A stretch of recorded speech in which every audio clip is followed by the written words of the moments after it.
From X-Men to Dimensional Gods. Chapter 1. 1962, New York, U.S. The golden morning sunlight filtered through the lush tree canopies, spilling onto the cobblestone streets. On one side of the tranquil seaside promenade was the strait connecting New York Bay and Long Island Sound, the East River. On the other side stood Victorian-style red houses, where well-dressed, glamorous men and women in suits hurried along. This was Brooklyn Heights, Brooklyn District, New York. Inside one of the three-story riverfront villas. A beam of warm golden sunlight pierced the window, waking our protagonist, Carl Lance, from his slumber. He looked up at the unfamiliar pink ceiling above him, confusion clouding his face, until he felt the weight pressing on his chest and saw the fair-skinned, blonde girl clinging to him like an octopus. Only then did he regain his senses. With a calm expression, he gently pushed away the girl, whose face still bore tear tracks, and slowly got out of bed. This was clearly not a man's room. The entire room was saturated with Barbie pink, a color that had only recently become popular. Carl fumbled his way to the bathroom. After a quick hot shower, he finally felt fully awake. Walking out of the bathroom, he looked at the mirror above the sink. Reflected back was a handsome face, 8/10 similar to Hollywood star Jake Gyllenhaal, yet revealing a hint of melancholy beneath the features. Even after living with this face for 22 years, Carl still felt a sense of discomfort. Yes, Carl Lance was not a native of this world. 22 years ago, he, who was not yet named Carl Lance, transmigrated to this world, arriving in the U.S. in 1940, during World War II, as an infant named Carl abandoned at the entrance of an orphanage. Thus, like most transmigrators, Carl started his life in this world as an orphan. And it was a genuine orphanage. Until he was 6 years old. Carl's adoptive parents, the Lances, appeared and adopted him. The couple was genuinely kind to Carl, saying they treated him as their own would not be an exaggeration. But sometimes, in this society, good people don't live long. 5 years later, the post-war economic crisis in the U.S. affected the Lances, book publishing company. Mr. Lance, who had mortgaged the company to the bank for a loan to invest in the stock market, chose to commit suicide by jumping off a building after going bankrupt. Although Carl, only 11 years old at the time, was a transmigrator with mature thoughts, a white exterior and a yellow heart, the moment he and Mrs. Lance identified the fragmented remains of Mr. Lance, he felt pain for the first time. It was at that very moment that Carl's long-awaited cheat ability appeared. Yet, in that instant, Carl felt no joy, all he heard was Mrs. Lance's agonizing sobs. It wasn't until after Mr. Lance's funeral affairs were handled and Carl gradually recovered from his pain that he began to study the cheat ability he had awakened. It was a light blue energy that appeared within his body, similar to magic, spiritual energy, or internal force, which he could freely control. Initially, Carl's research into this energy was not smooth. He understood why, in many films and novels, super-powered individuals possessed limitless potential but ended up developing such weak abilities. It was simply too difficult to master a completely unknown power from scratch. Even Carl, a transmigrator who had seen countless films and novels and thought he knew everything about superpowers, would not have discovered how to use his power if not for a coincidence. Spatial magic, this was what he called the light blue energy inside his body. Carl chose this space-related name because he discovered by chance that he could permanently attach this light blue energy to certain objects. Once attached, no matter how far away, he could sense the location of the spatial magic on those objects.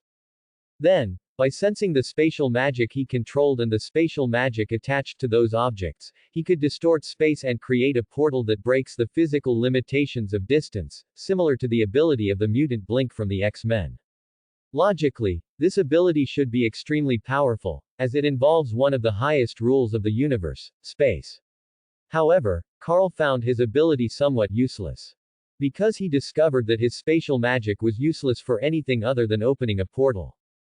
As far as he could tell, this ability could only be used for support and escape. He could not use spatial magic to perform any offensive or defensive actions. He had tried using spatial magic as energy to destroy living or non-living entities, but nothing happened, it only formed a fixed spatial coordinate. It was through this that Carl discovered the correct way to use his spatial magic. Fortunately, Carl was a transmigrator with an open mind. This allowed him to develop various practical abilities based on this power to compensate for the lack of offense.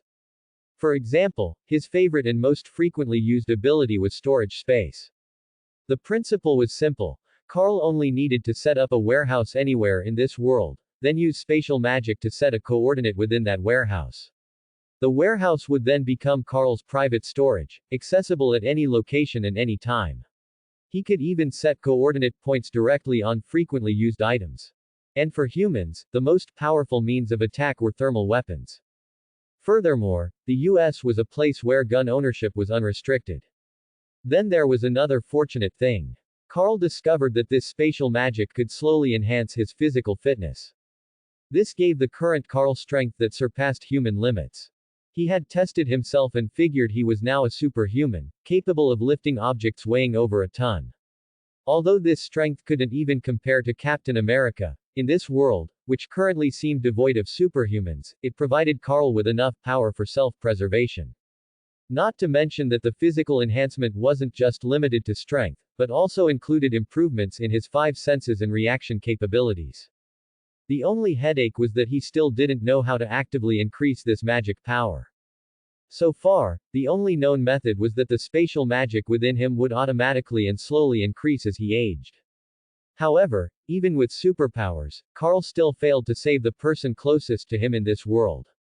When Carl was 16, after becoming the US's youngest genius teenage author by plagiarizing literary and film works from his previous life, and successfully redeeming the Lance Book Publishing Company from the bank, Mrs. Lance, tormented by illness and the pain of losing her husband, chose to pass away peacefully in her own bed at home, a smile on her face.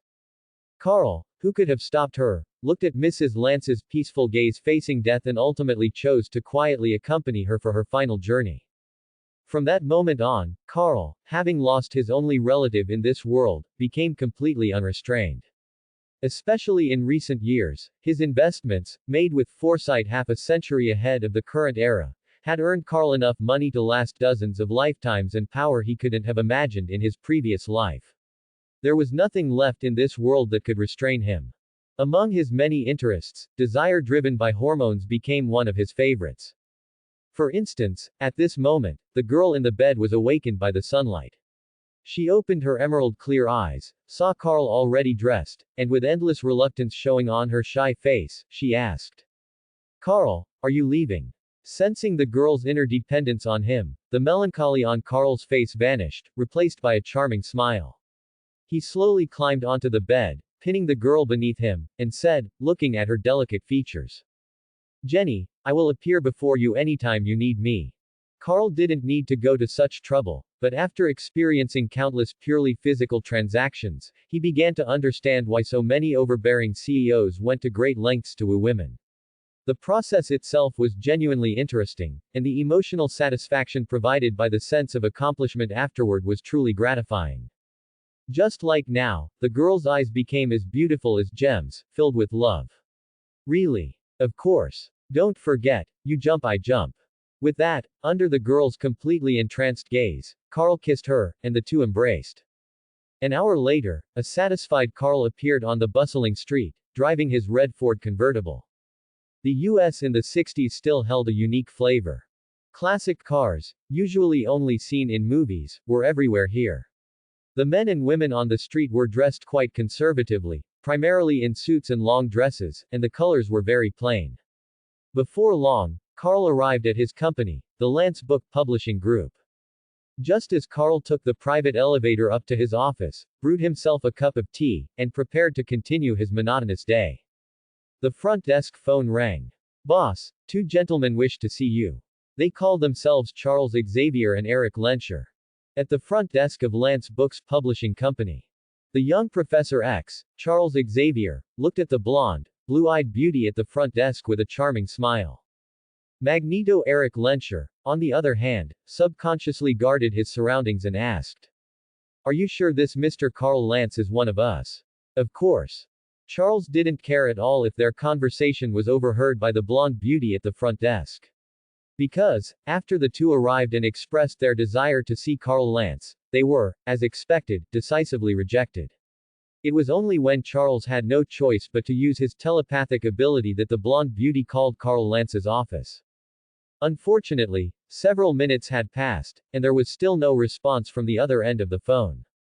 Eric, who still didn't quite trust Charles, his new friend, directly expressed his thoughts, saying, "Perhaps we should just break in."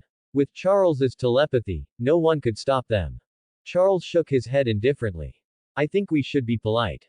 After all, he might be our future friend, right? Breaking in like this would be a bit rude." Eric nodded noncommittally. To be honest, he didn't have much faith in Charles's recruitment plan. To deal with a demon like Shaw, he didn't think the children Charles found would be of any use. Just then, to the surprise of both of them, the blonde beauty at the front desk hung up the phone and said, somewhat unexpectedly, "Please follow me, boss is waiting for you in the office." Charles and Eric exchanged surprised glances, then quickly followed. Soon, the two entered the interior of Lance Books Publishing Company.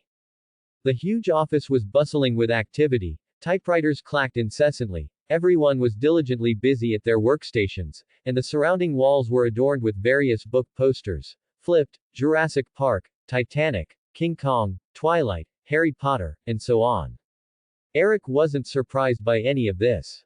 As early as when Charles located this talented writer as a mutant through Cerebro, Eric had already learned about Carl Lance and read some of his works. It must be said, they were all excellent recreational reads. Even Eric, who had been busy with revenge, had recently taken to reading these books before bed. In addition, there were numerous large group photos of Carl Lance with celebrities, all without exception female stars: Audrey Hepburn, Elizabeth Taylor, Kim Novak. Seeing this, Eric somewhat understood why Mr. Carl Lance, at such a young age, had earned the reputation of a playboy. However, he should be more reliable than those children, right? Just then, led by the blonde beauty, the two arrived at a large door at the end of the office. The blonde beauty knocked on the door, and a man's voice sounded from within. "Please come in." The blonde beauty then opened the door and gestured for Charles and Eric to enter. After thanking her, the two walked in. As the two walked in, the door behind them closed, and they then carefully surveyed their surroundings. It seemed Mr. Carl Lance must be someone who enjoys life. More than an office, it looked like a huge entertainment venue, complete with a bar, cinema, library, and arcade machines. Carl Lance, the owner, was sitting on the sofa, frowning as he watched the news broadcast on the television in front of him. President Kennedy meets Soviet Premier Khrushchev, and both sides issue a joint statement on the U.S. deployment of missiles in Turkey. This made both Charles and Eric feel something unusual. They wanted to say something, but Carl remained turned sideways to them, frowning, exuding an aura of not wanting to be disturbed. It wasn't until the news ended and Carl turned off the television that he still looked at them with a furrowed brow. After a while, he extended his hand and said, "Please have a seat." His tone revealed an obvious coldness. This immediately made the atmosphere in the office awkward. Fortunately, Charles had anticipated this possibility and proactively said, "Hello, Mr. Carl Lance, let me introduce myself, I am Charles Xavier." In terms of age, Carl was younger than them, but Charles couldn't treat the Carl in front of him like the children they had recruited not long ago. Eric Lenscher. Unfortunately, Carl showed no enthusiasm for this. He was indeed not very happy. Although Carl knew this world could not be normal, and was very likely a US movie world, ever since he transmigrated and awakened spatial magic, his brows still involuntarily furrowed when he saw these two famous mutants. Especially after he saw the news just now and the coincidence of their arrival. He thought of a rather unpleasant possibility. "Mr. Xavier and Mr. Lenscher, what can I do for you?" Eric seemed somewhat impatient and wanted to speak frankly, but Charles suddenly held him back, his eyes becoming sharp as he observed Carl and said, "Very interesting, Mr. Lance, you seem to know us, and you're very unwelcome to us." Charles's words startled Eric, while Carl asked with a normal expression, "Why would you think that?" Charles revealed an expression of being in control and confidently said, "Firstly, Ms. Susan said that you never meet other guests unless they have an appointment. Secondly, let me reintroduce myself, Charles Xavier, Doctor of Genetics and Psychology from Columbia University and Oxford University. Finally, if I was merely suspicious just now, then I am now certain." Unfortunately, Carl didn't show any surprise at Charles's deduction, merely stating indifferently, I indeed don't want to see you. However, please tell me why you've come to see me. Eric's gaze became puzzled, but Charles said, as if he had sensed something. We are here to find like-minded friends to jointly confront a terrible enemy. His name is Sebastian Shaw, he is one of us, and he has gathered people like us around him, wanting to incite conflict between the US and the Soviet Union, and trigger a war. Eric and I are outnumbered, so. At this moment, Carl's brows furrowed even deeper, the thing he least wanted to see had indeed appeared. On the wide road, a black Chevrolet sedan weaved through the continuous flow of traffic. The young Magneto Eric acted as the driver, while Charles sat in the passenger seat. Both men's gazes, intentionally or unintentionally, glanced through the rearview mirror at Carl Lance, who looked slightly distracted in the back seat. Charles, are you sure Mr. Lance knows us? Isn't the answer obvious, Eric? That's impossible. Maybe he's seen you somewhere, but this is my first time in the US. Don't get agitated, Eric. I also find it strange. Perhaps it's related to his talent, but clearly, the real answer can only be told to us by Mr. Lance himself. Can't you use your telepathic ability to find out what the answer is? I'm sorry, I can't. Mr. Lance seems to have a special talent that can block my telepathic ability. Are you saying he's also a telepathic ability user? I don't know, at least I haven't sensed it yet. Don't be too nervous, this is a good thing, isn't it? Perhaps we can use him against the telepathic ability user accompanying Shaw. I hope so. As Eric spoke, his gaze returned to Carl Lance in the back seat. However, seeing that the other party seemed unresponsive and still distracted, Eric could generally confirm that he was likely not a telepathic ability user, because their conversation had just been conducted through Charles's telepathy. If the other party were also a telepathic ability user, he should have reacted. Charles had the same thought. As a doctor of psychology, he was even more capable of judging whether someone was lying through their expressions and actions, not just their words. Now, after Charles's confirmation, he was certain that Carl Lance in the back was completely spacing out or thinking about something else. He originally didn't want to interrupt Carl's thoughts, but after considering it, his curiosity about Carl made him twist his body, look back, and proactively ask. Mr. Lance, may I ask you a question? Carl, having snapped out of his daze, looked at Charles's eyes through the rearview mirror, his gaze profound. Just call me Carl, go ahead and ask. Carl's seemingly gentler demeanor made Charles feel that he could make his question a bit bolder. Alright, Carl, may I know why you didn't want to see us? Charles didn't ask the other question because he felt he wouldn't get an answer. This question immediately captured Eric's attention. Carl looked at the bustling street outside and slowly asked a question. Are you sure we are the same kind? Yes, I am certain. When discussing his professional expertise, Charles became very confident. We, mutants, we have a common segment of genes in our bodies. This is the source of our abilities, and I call it the X gene. We have a very cool machine that I can use to amplify my telepathic ability countless times to find all others who possess this gene. So, where is that machine now? Although Carl knew the plot, he still asked persistently. The answer, of course, hadn't changed. The CIA, actually. Charles was about to continue speaking excitedly, but Carl interrupted him directly. You mean you handed over a machine capable of locating all our kind to the US government? The atmosphere inside the car instantly became eerily quiet. Charles and Eric were both intelligent people and heard the distrust of the government in Carl's tone. However, they weren't surprised. Charles explained. In fact, this machine belongs to a secret CIA research base. That's where we are going now. One of our kind is there, he built this machine. Also, to deal with Shaw, we must cooperate with the CIA. I understand your concerns, but please rest assured, Moira and Oliver are very friendly towards mutants. Unfortunately, Carl was unmoved, instead saying coldly. Professor Charles, you truly are as naive as a teacher who has never left the ivory tower. At that moment, both men in the car could hear the sarcasm in Carl's words. Charles, who was only a young man in his 20s, also looked somewhat displeased as he spoke. Mr. Lance, I always thought that someone who could write so many beautiful love stories should have more trust in the world. Carl did not refute him, because both the young version of Charles now and the future bald version of Professor X were purely naive idealists. But this wasn't about right or wrong, it was about the mutant's awkward status and trusting too much in human goodness. This was also why Carl was not very happy right now. Because he didn't want to be a mutant. This identity would bring him endless trouble and add a lot of distress. Among the many races created by U.S. comics, mutants are absolutely the most awkward existence. Just as mutants were created to allegorize social issues like ethnic minorities and racial discrimination, these problems cannot be solved in the real world, let alone in a fictional setting like the X-Men. To be honest, Carl could even accept being an alien. Because humans might accept a baby from outer space becoming a god among men, but they absolutely will not accept a mutant who might replace their species integrating into society.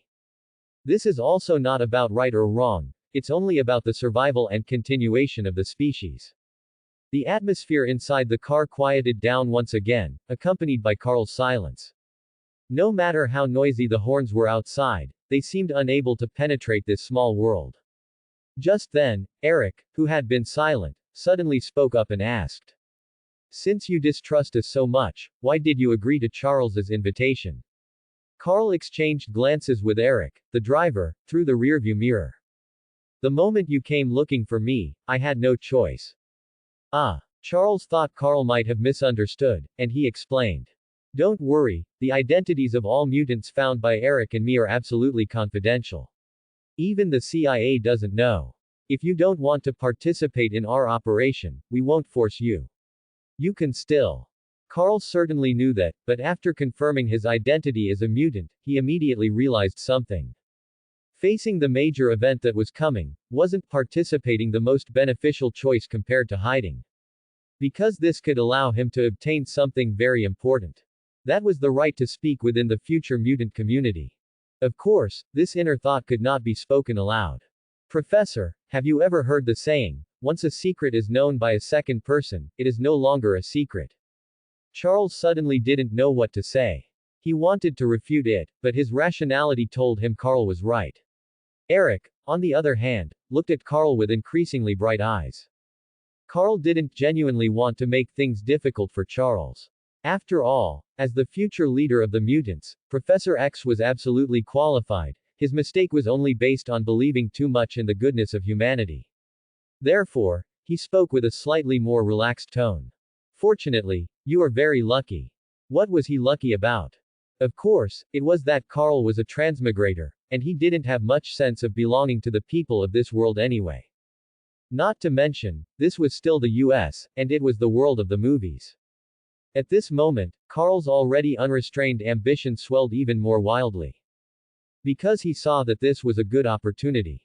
Unlike the petty skirmishes before, he could become one of the mutant leaders and, using the power of the mutants, become a god who controls this world. CIA, Secret Research Base. When Carl's black Ford pulled into the parking lot and the three got out of the car, Carl immediately felt countless gazes upon him. They were CIA agents guarding nearby, armed to the teeth, both men and women, looking at the three as if they were monsters. Charles and Eric seemed accustomed to these stares, walking towards the building. Seeing this, Carl followed suit.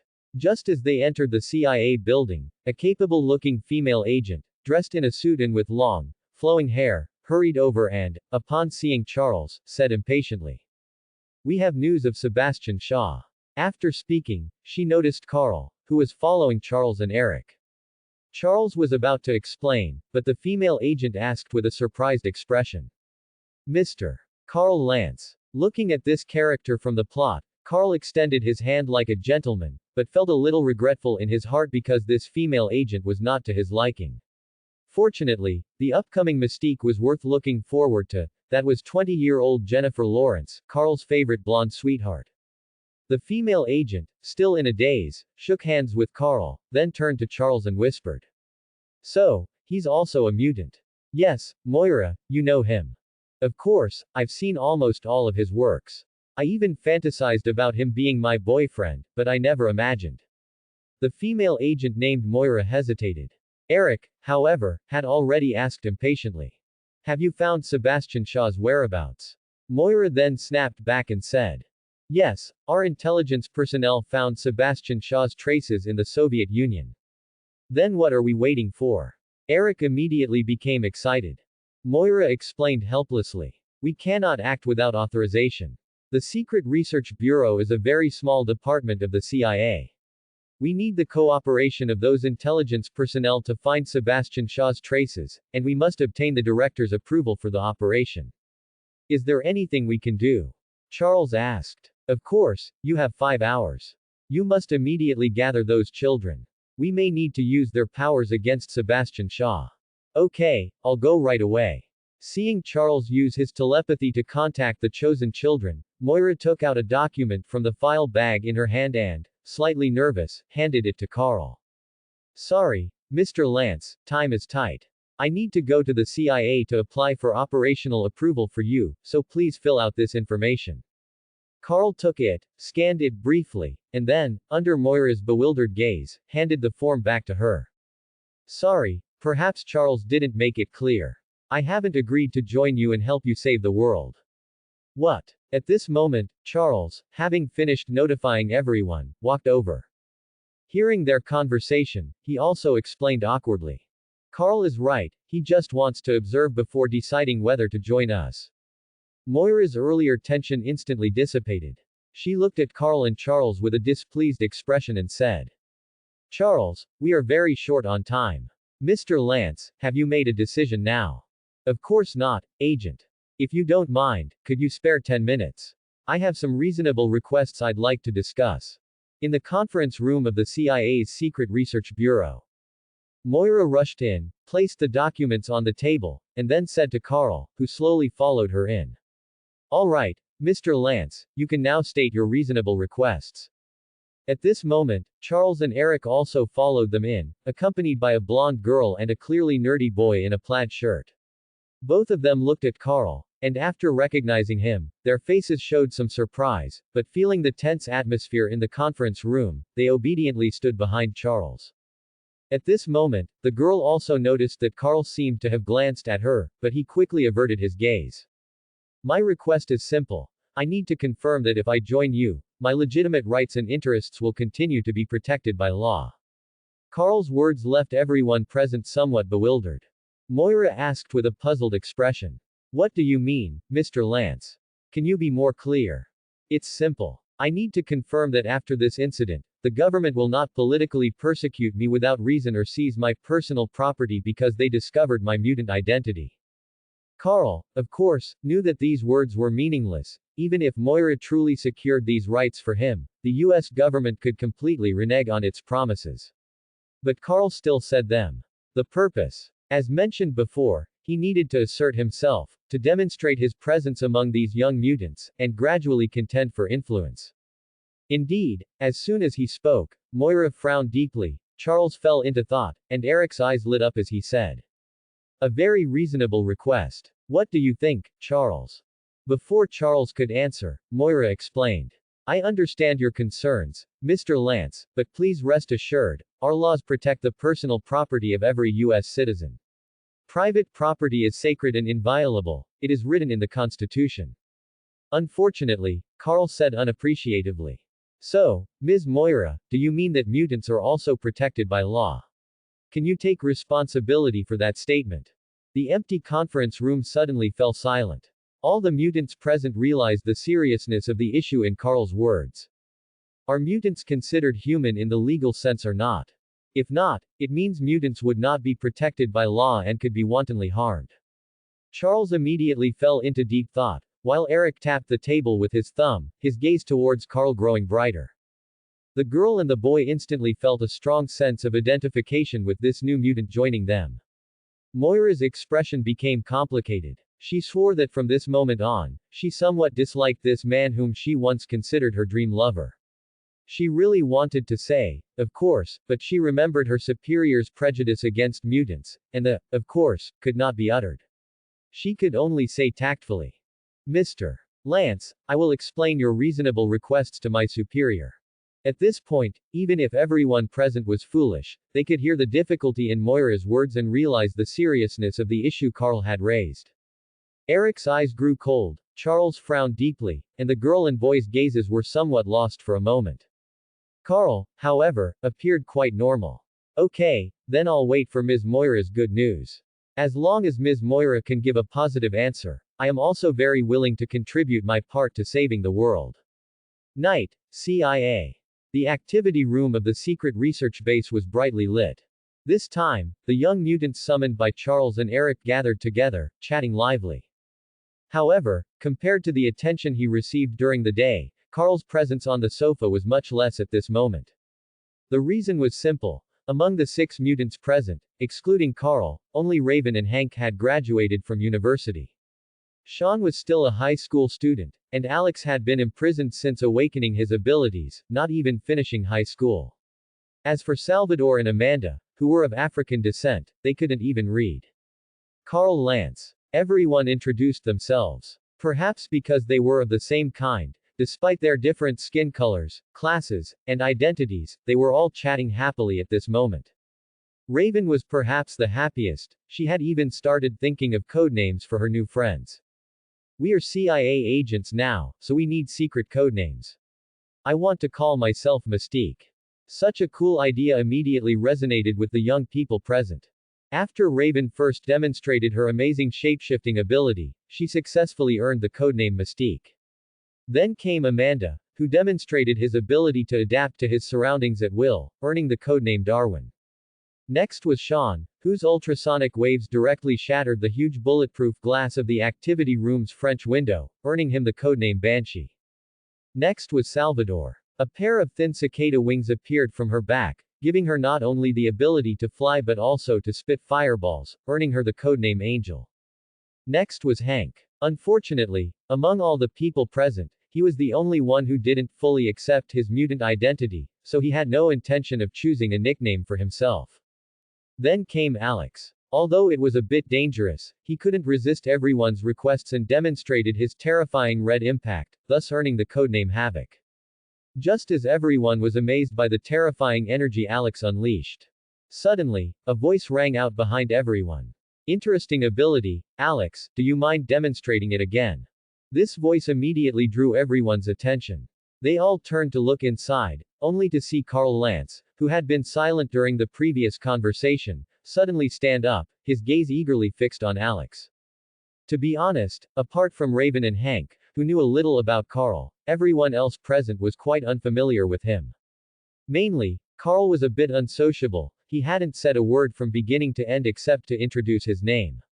Moreover, although they all looked around the same age, Carl's demonstrated maturity always made everyone feel as if they were facing Professor Charles.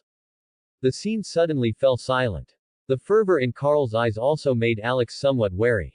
It was Raven who stepped forward, standing in the middle of the group, and happily said to ease the tension. Alex certainly wouldn't mind, but before that, Carl, we still don't know what your talent is. You're right. Under normal circumstances, Carl would never show off his abilities like a child, but just when Alex unleashed the red impact, Carl discovered something that even his steady personality couldn't ignore. That was the spatial magic, which he felt familiar with, present in the red impact launched by Alex. Is this the benefit of encountering the plot? The spatial magic he had researched for over a decade without understanding it, showed some clues on the very first day of encountering the plot. So, he needed to confirm it again. And to make these kids lower their guard, some performance was necessary. So, under everyone's gaze, he also walked out of the activity room, stepping on the glass shattered by Banshee, and came to the center of the courtyard. Then, he raised his hands, and faint blue energy swirled around them. This made everyone present feel very curious. What is this? Raven asked curiously. This seemed similar to Alex's red energy, but it looked much softer, like transparent smoke, with less destructiveness. Before I knew I was a mutant, I considered it a kind of magic. Magic. Like a wizard? Sean asked curiously. Close enough. So, what's this magic for? Alex also became interested. It's simple. As Carl controlled the spatial magic to float into the air, the sky seemed to be peeled open by something, and space surged like spring water. A huge portal with a diameter of 1 meter appeared in everyone's sight, followed by a torrential downpour of cold seawater, startling everyone and making them instinctively take a few steps back. Fortunately, Carl quickly closed it. So, you can conjure water with this magic. Looking at the ground covered in seawater, a stunned Alex asked somewhat simply. No. It wasn't Carl who answered Alex, but one of the smartest people in this world, Hank. He keenly noticed some small fish appearing with the water that fell from the sky. Under everyone's gaze, he slowly walked over, held the still flapping fish in his hands, and said with an incredulous look. If I'm not mistaken, these are Arctic sturgeon, a type of fish only found in the Arctic Ocean. How did you do it? Most of the people present looked bewildered. Salvador asked the question on most people's minds. The Arctic Ocean, what's that, a cocktail? Raven answered, looking at Carl with bright eyes. The Arctic Ocean is one of the 4 great oceans on our Earth, but that's not important. What's important is its location at the North Pole, very, very far from us. At this point, even the 2 people present who hadn't had an education realized something. So, you used magic to summon seawater from the ocean. It was still Hank who answered, his eyes completely lit up, and he said eagerly. I think I understand, Carl, it's what Einstein called a wormhole. You used your talent to create a channel connecting 2 space-times, is that right? Smart. Carl snapped his fingers, and the magic on his hands disappeared. In Hank's excited gaze, he explained. But unfortunately, I can only control space, not time. Hank had already stepped forward excitedly, his body trembling with anticipation. No, time and space are never separate entities. The birth of space signifies the appearance of time. Therefore, you might just not have discovered your talent in that area. Everyone around them was dumbfounded, looking at the enthusiastic Hank, who showed no trace of his previous shyness or introversion. What are they talking about? Time and space and all that. Is this some kind of high-end science group? Raven's eyes, however, were brighter, as she loved the feeling of being with her own kind, where she didn't have to hide and could speak freely. At this moment, Carl suppressed Hank's excitement and spoke. Calm down, Hank. We can discuss these things privately.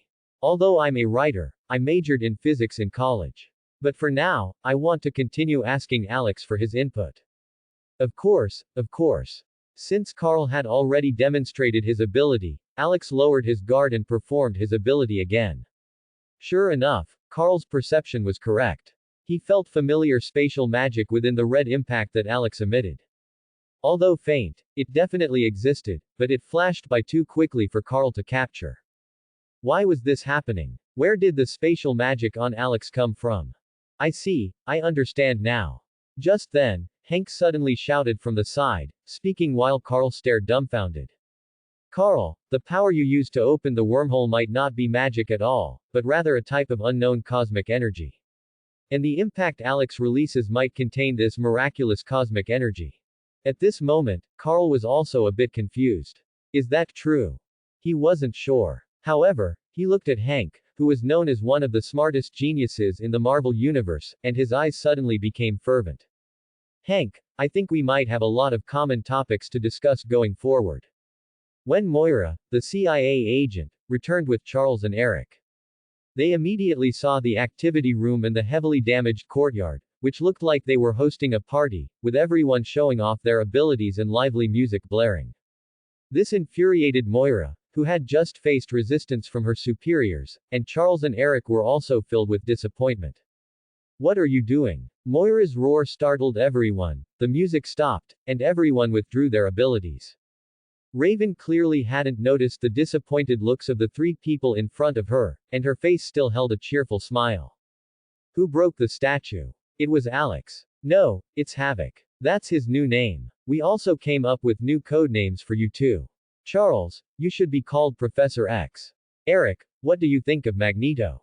Raven said happily. Charles, who had just been praising these children for potentially bringing a surprise, now wore a face full of disappointment. Eric replied coldly.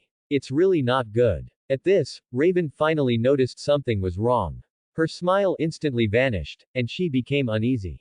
Seeing this scene, Carl knew he should step forward. So, he walked up to everyone, holding a wine glass. Don't be so serious, Charles, Eric, and Miss Moira, would you like a drink?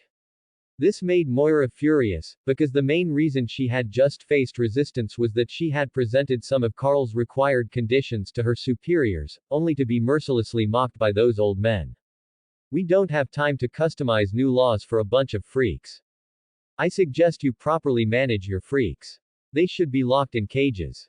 This was their response, making Moira feel the taste of frustration once again. Why, Mr. Lance? I thought that as an adult, you would be more mature than these children. I didn't expect you to fool around with them. Hearing themselves called children, the young mutants clearly looked displeased. Carl spread his arms, speaking as if he were the leader of these young mutants, protecting them behind him. Miss Moira, look, even you know they are children, so what's wrong with being a little childish? Honestly, in my opinion, the fact that they are here, knowing they have to face such a terrifying enemy, already proves these children possess unparalleled courage. All they lack is some training. But they have only been here for less than half a day. I don't think it's good to be too harsh on them. Carl's words instantly left Moira speechless. The disappointed looks on Charles and Eric's faces also vanished, replaced by expressions of deep thought. As for the young mutants behind Carl, they no longer disliked being called children. Instead, they looked at Carl, who was shielding them, with approval. Furthermore, honestly, based on my personal experience, do you know what the biggest obstacle is that prevents us mutants from mastering our abilities? Moira shook her head blankly. She wasn't a mutant, so of course, she wouldn't know. It's a sense of identity, Miss Moira, the recognition of our own identity and abilities. Hiding in human society, constantly denying and resisting our powers deep down so as not to expose ourselves as monsters. Now that we have finally found some of our own kind, and don't have to deny who we are, letting loose our nature, I don't see any problem with that. Moira didn't reply, but Charles spoke up. You are right, Carl. Charles's acknowledgement finally allowed the children to breathe a sigh of relief. Raven's smile returned. She walked over to Charles, kept looking at Carl, and whispered something in Charles's ear. Eric suddenly spoke. But we need their strength to fight Shaw. I don't deny that, but even new recruits need training before they can go to war, don't they? Having said this, Carl glanced at the three of them and continued. You wouldn't want this group of kids, who haven't even seen blood, to face a devil like Shaw without any preparation, would you? Tell me that's not what you're thinking. What's the difference between that and sending these children to their deaths? The children behind Carl exchanged confused glances. Moira was speechless again, because not long ago, that was exactly what she had been thinking. Fortunately, Charles had learned something from Raven and nodded. Mr. Lance, you are right. My judgment was poor. Would you mind if we found a place to talk? Of course. The CIA conference room. Carl, Charles, Eric, and Moira sat facing each other. Facing the confused looks of the other two, Charles asked expectantly. Carl, I heard about your talent from Raven. It's quite incredible. So, can that ability of yours transport people? Eric and Moira looked at each other blankly. Yes, but there is one prerequisite. What is it? The portal I open can only lead to a location where I have left a mark. A portal. Eric, understanding now, also had his eyes light up. Is it what I imagine? Like the magic in Harry Potter, apparition. Yes, but the method is different. I can freely open a portal between myself and a location, allowing people and objects to break the constraints of space and instantly transfer to the target point. But as mentioned before, the target point must be a place where I have previously left a mark. Moira, having understood, instantly widened her eyes, her face full of disbelief. Is there a distance limit? Eric asked somewhat anxiously. I haven't encountered one yet. What an incredible ability! Eric exclaimed. Charles then asked a crucial question. Then can you take us to Moscow? You're heading to Moscow. Although he already knew the plot, Carl still pretended to be curious. By now, Moira finally understood how astonishing Carl's ability was. Suppressing her own irritation, she explained. We received news. Shah will meet the Soviet Minister of Defense in Moscow. We originally planned to fly, but now it looks like we have more time. A flight would have taken at least 8 hours. Seeing Moira so happy, Carl had to splash cold water on her. Miss Moira, I don't recall agreeing to help. And have your superiors met my demands? Moira was once again speechless and could only awkwardly explain. I'm working on it, but you know laws like this aren't easy to pass. It could expose the existence of mutants. Rest assured, I will push it through. Carl gave a noncommittal smile, while Eric's face showed a cold smirk. So, will you help us? We're running out of time. Carl thought for a moment and nodded in agreement. I can help. After all, I don't like war either. But I must make this clear. I will only send you there. How you return is your business. Second, you must keep the location absolutely confidential, especially you, Miss Moira. Only you should know, not the entire CIA. This is the first test of trust between us. CIA secret experimental base. The agents worked quickly, the damaged courtyard and broken windows were restored in no time. After sending Charles, Eric, and Moira through the portal, Carl arrived here. He was waiting for someone to come to him. Ever since Charles and Eric appeared, Carl realized he was in the world of X-Men, and that he himself was a mutant. His previously restrained mind erupted with a wild idea. He would use mutant power to build his own nation. Don't get him wrong, this wasn't to protect mutants. As a transmigrator, he felt little attachment to humans, or mutants. The idea sprang from a man's instinctive thirst for power. As the saying goes, a man cannot live a single day without power. The hunger for power is carved into every man's instincts.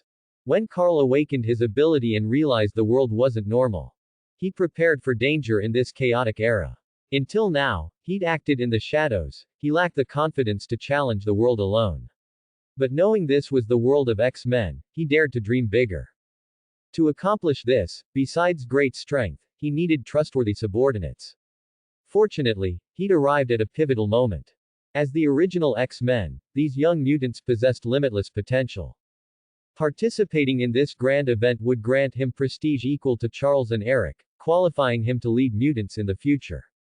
Carl's return instantly drew the attention of every young person in the room. Unlike their initial unfamiliarity, after Carl stood up for them, the mutants warmed to him. Even Alex shrugged and greeted him first. Care for a drink? Of course. Raven raised an eyebrow. Carl, that was really cool. I've never seen anyone get the upper hand over Charles. I thought you'd be upset I called you kids. Of course not, we're not children. Sean said excitedly. Amanda, the eldest, asked cautiously. Is that guy called Shaw really so terrifying? Amanda's question drew everyone's attention. Thanks. Taking the glass Salvador alluringly offered, Carl sipped and then spoke slowly. To be honest, I don't know much about Shaw, but one thing's certain, Charles and Eric said he's someone who wants to start a US-Soviet war. Do you think a person like that would show mercy? You need to understand. The moment you appeared here, it meant you're about to take part in a terrible war, and war means death. So, are you ready? At that, the 6 young mutants in the room exchanged uneasy glances. Looks like you're not. Just then, 2 white male agents in black suits walked past the French windows. Seeing the people inside, they immediately sneered. Oh, so the circus is here. Come on, baby, let's see. As he spoke, he flapped his arms like wings at Salvador, then turned to Hank. Come on, Bigfoot, let me see those feet. Everyone's face darkened. Hank lowered his head, stood up, walked to the window and drew the curtains shut. The room's mood sank once more. Raven offered comfort. Don't get mad at those idiots. Salvador looked desolate. I won't get mad at idiots, not ever, but that doesn't mean I can stand being stared at like some freak. The lounge's atmosphere grew heavier. As fellow mutants, they all knew the sting of being looked at like monsters. Carl finished his drink with a soft clink of the glass on the table, drawing all eyes before he spoke. If I were you, I wouldn't think like that. Looking at the surprised Salvador, Carl continued slowly. All I see in their eyes is human jealousy, fear, and unease. Know why? Under Salvador's gaze, Carl gently set his bait. Because we're born better than them. Are mutants better than ordinary humans? Of course they are. Judging by the various superpowers they possess, mutants are far superior to most humans. Not to mention their origin.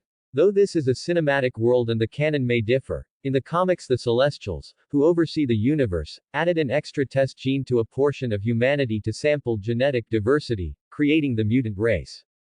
That's way more impressive than the Inhumans.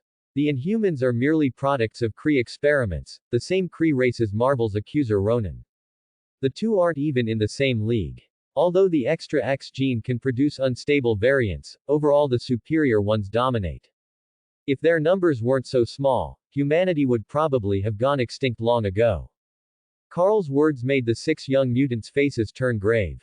They sensed a whiff of racial supremacy. Most of the kids were born during World War II, and Nazi Germany's atrocities made them sensitive to such talk. But Carl didn't care. He did need mutant subordinates, but not just anyone. He wanted those who shared this ideology and could support his future ambitions, not the wishy-washy moderates like the X-Men. Suddenly a loud crash and gunfire came from outside. Startled, everyone walked to the French windows, drew back the curtains, and saw, in the bright night, a body that had fallen from the sky and been smashed to a pulp. Ah! Terrified screams instantly echoed throughout the activity room. Raven and Salvador, being women, let out piercing screams, while the other men also looked terrified. But their fear had only just begun. Gunshots started ringing out one after another, along with countless explosions. In the courtyard outside the activity room, a red, devil-like figure also appeared, holding a dagger, constantly flashing around the courtyard. Each appearance claimed the life of an agent, and a violent hurricane suddenly whipped up, destroying the entire courtyard. Fear filled the hearts of every young mutant, and Raven was even on the verge of tears. Fortunately, Carl calmly stood in front of all of them. Don't panic. I'm here. Just hide behind me. Carl's appearance once again gave all the young mutants present a sense of stability. They all scurried behind Carl like chicks, but this didn't stop them from still being terrified. What do we do? Should we run? Amidst the hail of bullets, Alex and Darwin mustered their courage and asked. Run. Carl pointed to the flashing red devil outside, the riptide creating the hurricane, and the bullet-riddled courtyard, then asked. Where do you think we can run to? Perhaps Carl's calmness somewhat steadied the 6 young mutants present. They were also able to ask calmly. Then what do we do now? Carl shielded everyone behind him and said calmly. Don't worry. Let's just observe for now. Observe. Yes, if I'm not mistaken, these 2 mutants should be subordinates of Sebastian Shaw. This made the young mutants behind him even more panicked. Fortunately, Carl's next words reassured them. Don't be afraid, don't forget my ability. If we encounter danger, I can instantly transfer you to a safe place. Of course, if you are truly scared, I can send you away now. Upon hearing this, the tension in everyone's hearts dissipated considerably. However, if that's the case, why don't we just run away directly? Sean asked quietly. The screams and corpses outside were simply too terrifying. Sean's face was still deathly pale. Of course, it's to see what purpose our kind has in coming here. They certainly aren't here for these humans, and this scene is something you'll eventually have to face in the future. The young mutants looked at each other nervously, completely stunned. Raven, on the other hand, watched the human agents being harvested one by one, trembling, and couldn't help but ask. Carl, can you save them? I'm sorry, they're too spread out, and my ability isn't suited for combat. Moreover, with my current ability, I can only open one portal at a time, so don't stray too far from me from now on. At this point, Carl said calmly. Get used to it quickly, these are the enemies you will face in the future. As soon as these words were spoken, the faces of the 6 young mutants instantly turned pale. The battle outside ended quickly. Ordinary human agents had no power to resist against these 2 killing machines under Shaw. Looking at the corpses scattered everywhere outside and the gradually fading sounds of resistance, the expressions of the 6 young mutants slowly changed from initial fear to calmness. Of course, the most important reason was Carl, who was there to protect them. However, Raven's heart was incredibly complex as she looked at Carl, who stood before them like a mountain, shielding them. Because Carl was too calm about the deaths of these humans. Coupled with Carl's radical ideas not long ago. The others didn't think too much about it. In fact, Carl's composure gave Salvador a sense of security she had never felt before. Just like that, the battle outside ended quickly.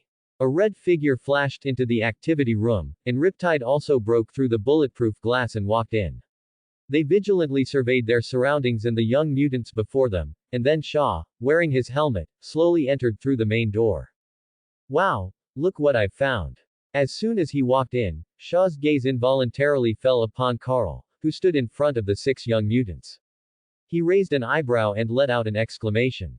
I never expected, Mr. Lance, that you would be one of us. Where is the telepathic ability user?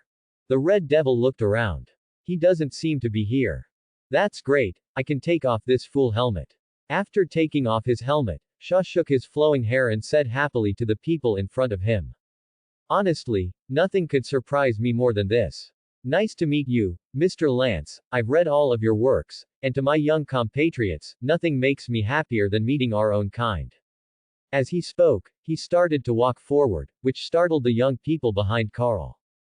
So, you are Sebastian Shaw Tilda. Carl took a step forward, blocking everyone, and asked calmly. If you're talking about the person young Eric is looking for, then yes, that's right. Don't worry, I'm not here to hurt you, but to invite you to join us. Shaw confidently took a few steps forward, but found that these young people didn't seem to fear him that much. They all hid behind Carl, and he said with amusement.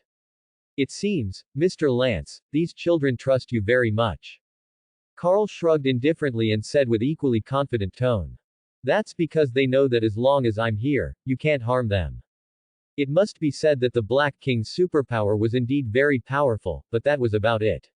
Carl had 10,000 ways to kill him, but apparently, the Black King didn't seem to believe it. Oh, really? Shaw's gaze narrowed, a hint of displeasure flashing across his face, then he glanced at the Red Devil. The Red Devil grinned menacingly and immediately vanished from his spot. This startled Raven and the others behind Carl, causing them to scream. But before they could react, an incredible scene unfolded before them. Carl suddenly extended his right hand, and then, the Red Devil's figure seemed to deliver itself, his neck firmly gripped by Carl's right hand. Everyone present was startled. Shaw's pupils constricted sharply, and the Red Devil looked incredulous, feeling the terrifying force on his neck. He grabbed his dagger and lunged towards Carl's arm, but was met with a kick.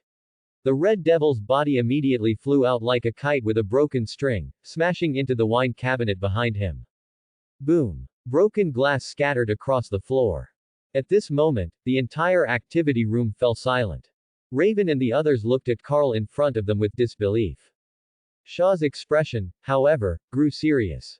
He looked at the fallen Red Devil and asked curiously. Truly incredible, Mr. Lance, how did you do that? I've never seen anyone stop Azazel. Is that so? Carl's expression was calm, as if he had done something extremely ordinary, and he said. Mr. Shaw, have you ever heard an ancient saying from China, which is, teaching a fish to swim? Cough, cough, cough. With Riptide's help, Red Devil finally scrambled to his feet, glaring at Carl in shock and hatred while speaking to Shaw. He can predict where I'll appear. It must be tied to his talent, and his strength is off the charts. Shaw's eyes flickered with caution, he didn't dare step forward. A born schemer, Shaw knew his own weaknesses better than most. His power was formidable, yet plenty of things in this world could still kill him, and Azazel had always been the umbrella that kept those threats at bay, an umbrella now casually snapped. Of course I'd heard the rumors, I just never expected Mr. Lance to share Azazel's gift. So, Mr. Lance, are you here to stand in my way? No. Carl's answer once again defied everyone's expectations. Truth is, I haven't joined either side. I'm here because my kind are here. Interesting. Shaw's eyes brightened as he extended an invitation. In that case, Mr. Lance, why not join the Hellfire Club I've built? Together we can fight for our mutant future and forge a brand new world.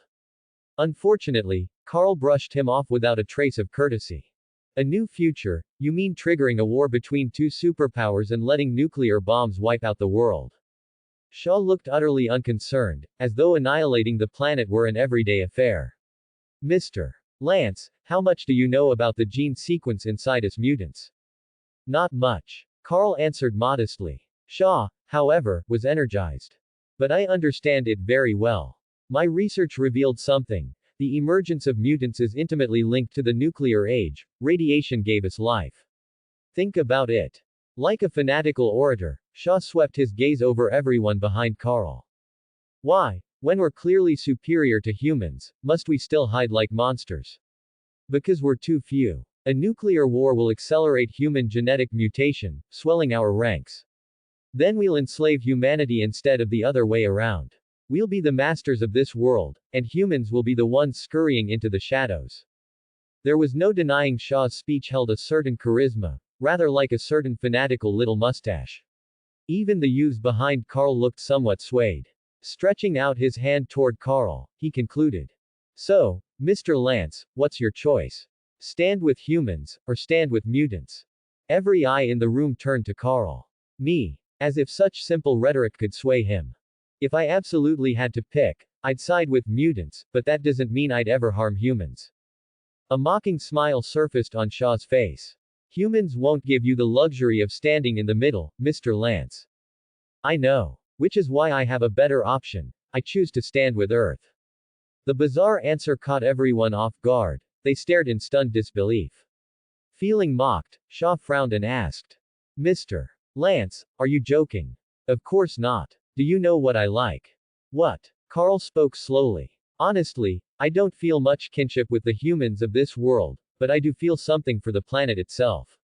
My abilities have let me witness far too much beauty, flowers of every hue, crystal clear rivers, skies of brilliant blue, delicious food, and passion-bright girls. I have zero desire to ruin any of it. All trace of a smile vanished from Shaw's face.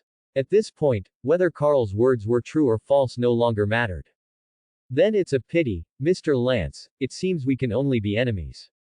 Not necessarily. If one day you come up with a better plan, feel free to look me up. Let's hope that day comes. Now, what about you, children? Shaw made one last attempt, but not a single youth stepped forward. His expression soured. Let's go, Azazel. When dawn broke, Charles, Eric, and Agent Moira returned from the Soviet Union to the CIA and found the headquarters bisected in rows of shrouded bodies. The young mutants had been herded outside. The building was now packed with rifle-toting soldiers. At the sight of Charles, Raven rushed over and they embraced. Are you all right? Charles asked with concern. Raven nodded. We're fine. Carl saved us all, but those agents. She recounted everything that had happened the night before, in full detail. Eric and Moira, arriving in time to hear it, were stunned to learn Carl had taken down Red Devil with a single strike. Eric himself had been subdued by the demon in one move. He grows more mysterious by the hour. Charles ignored Eric's remark and looked around. Where's Carl? Hank answered, producing a silver business card with an odd expression. Carl didn't want to meet the soldiers, so he went home. He left this, said we can call his private line if we need to reach him. All right. For now, I think it's time we found a new place, this one's no longer safe. Meanwhile, Africa, South Africa. In a villa on the vast savannah. Carl sat on the balcony, sipping tea while gazing out at the wild grassland. A pitch-black cheetah lay beside him like a tame cat, purring softly as he stroked it. Footsteps soon sounded outside. 3 burly black men in military uniforms strode in, lowering their heads respectfully at the sight of Carl. Boss. Any South African would have recognized them, the 3 young officers who distinguished themselves during last year's independence events, now commanders of at least a brigade each in the country's defense force. I have a task for you. The trio said nothing, standing like robots as they awaited Carl's order. Use your resources to locate a place called Wakanda on this continent. Find it for me. After Sebastian Shaw invaded the CIA, causing immense damage and loss, Charles and Eric understood that the location was no longer safe. Furthermore, to better train these young mutants, Charles brought them to a place more suitable for them, his home. Inside an old castle located on Staten Island, south of Manhattan, New York. Soon, Charles arranged accommodation for all his young mutants. Just as Charles and Eric gathered the young children again, preparing to seize the time and begin their training plan, Salvador suddenly spoke up and asked. Isn't Carl here? Salvador's words startled Charles. Quickly realizing his words were inappropriate, especially since Charles was the master of this place, Salvador apologized. Sorry, Professor, I didn't mean anything else. It's just that Carl is really powerful. He knocked that red-skinned guy flying in one hit. Salvador's words immediately drew nods of agreement from Sean and Alex. Yes, Carl is really amazing. Professor Charles, you didn't see it, that kick was really cool. As the two spoke, they even gestured with their hands. Charles and Eric exchanged glances. Of course, they hadn't deliberately failed to contact Carl. Firstly, Carl hadn't truly joined them, and secondly, Carl was too mysterious, making both him and Eric remain highly vigilant, especially after Charles heard some radical remarks from Raven. Although Carl later provided an explanation, positioning himself as a so-called Earth nationalist, his disregard for human life still made Charles feel uneasy. However, since someone brought it up, Charles wouldn't refuse. Sorry, Hank, I remember you have Carl's contact information. Yes. One moment. Hank pulled the silver-white business card from his pocket and walked over to a nearby telephone. Hello, Carl. Yes, okay. Then, Hank was seen taking 2 steps back and holding the silver-white business card up in his hand. Everyone found Hank's strange posture baffling, but soon, they witnessed an incredible scene. They saw faint blue energy suddenly float out from the silver-white business card in Hank's hand, causing it to drift upward. Then, centered around the card, space seemed to be torn open by surging spring water, and a bowl-sized void appeared. Roar. Before anyone could react, they heard a sound like a wild beast roaring from the spatial hole, and then an arm stretched out from it, grabbing the business card. At that moment, the void instantly spread outward, turning into a circular hole 2 meters in diameter. Everyone could now see the other side of the circular hole. What they saw was an endless African savanna, and a swift black cheetah stood right behind Carl. Oh. Carl stepped through, and the portal instantly closed, but the young people present were already sitting up in astonishment. Carl, who had just arrived in New York from Africa, was wearing a rather casual t-shirt and shorts. Good afternoon, everyone. Wow. The young people present began to scream, especially Sean and Alex.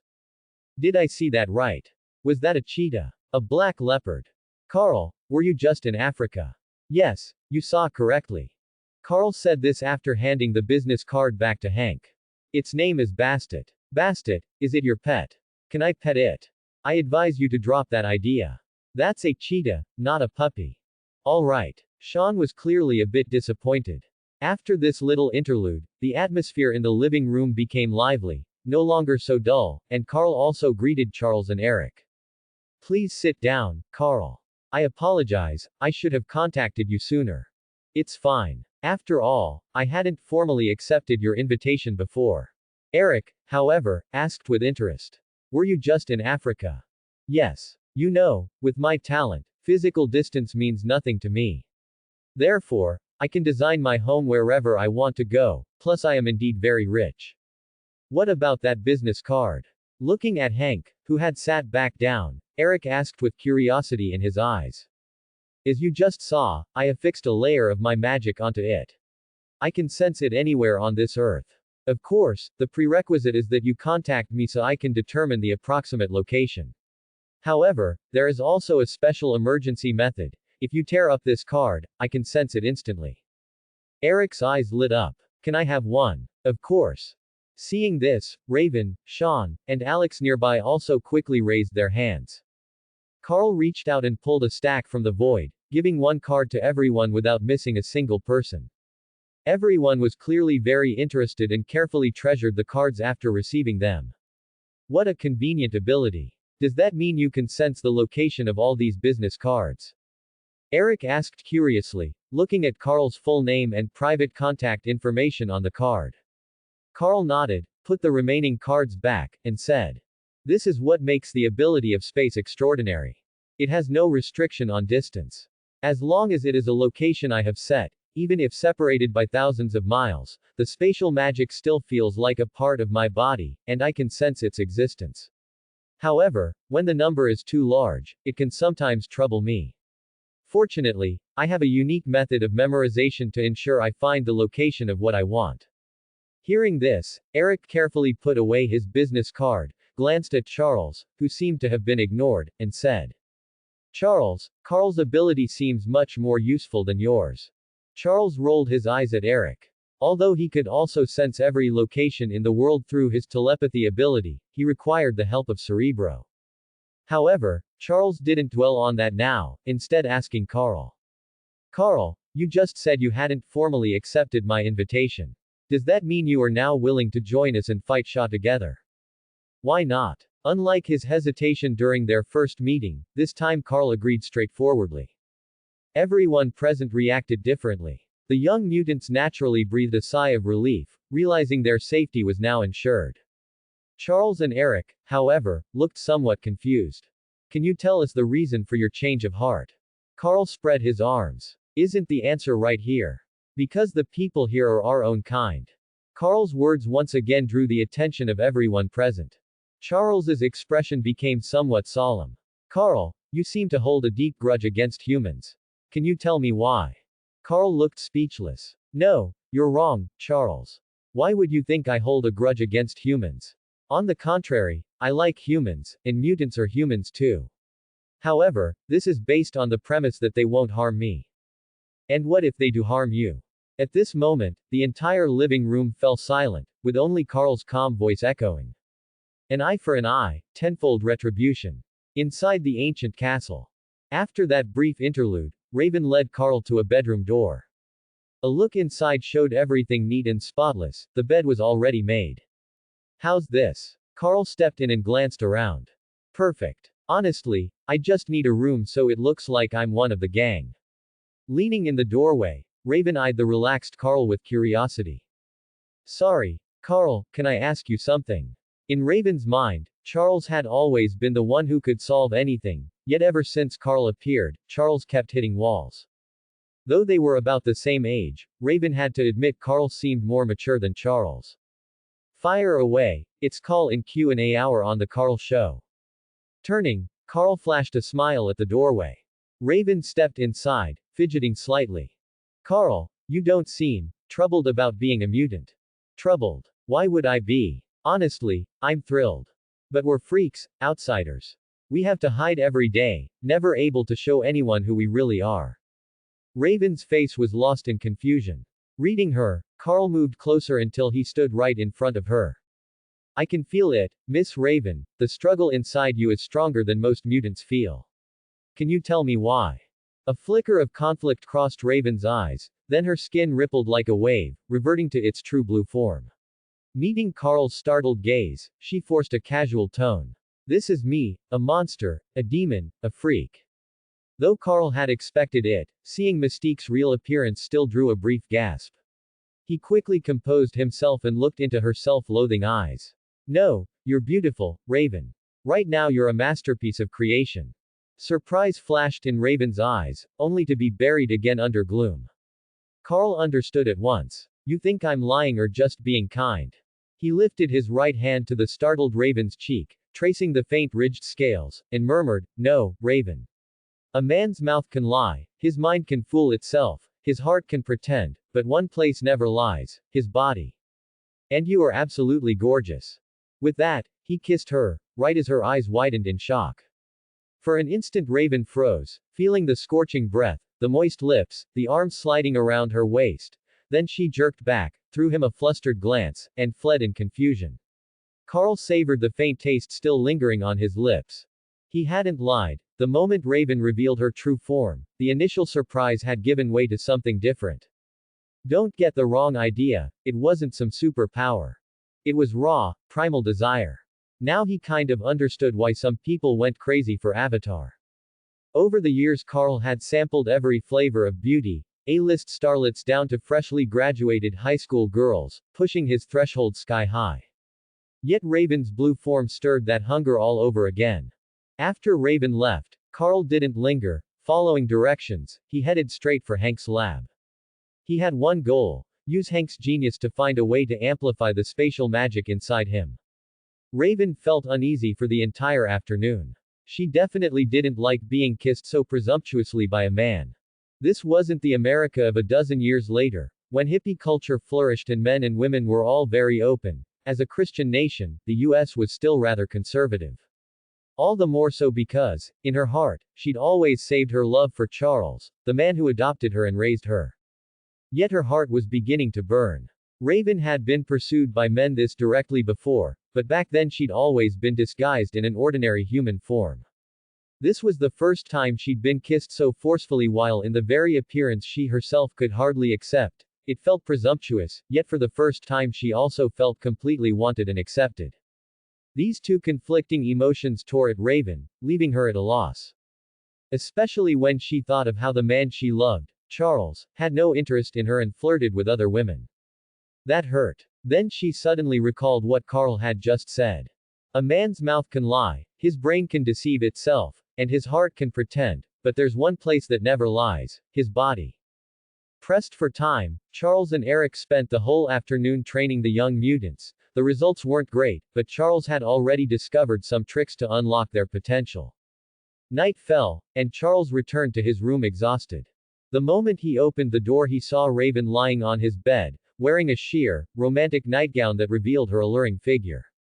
Oh. Charles hastily turned his head away. Raven, what's going on? Why are you here? But Charles didn't see the disappointment on her face the instant he turned away. What disappointed her even more was that when she reverted to her natural blue-skinned form, Charles turned back with visible relief. You've seemed off lately, Raven. It's nothing.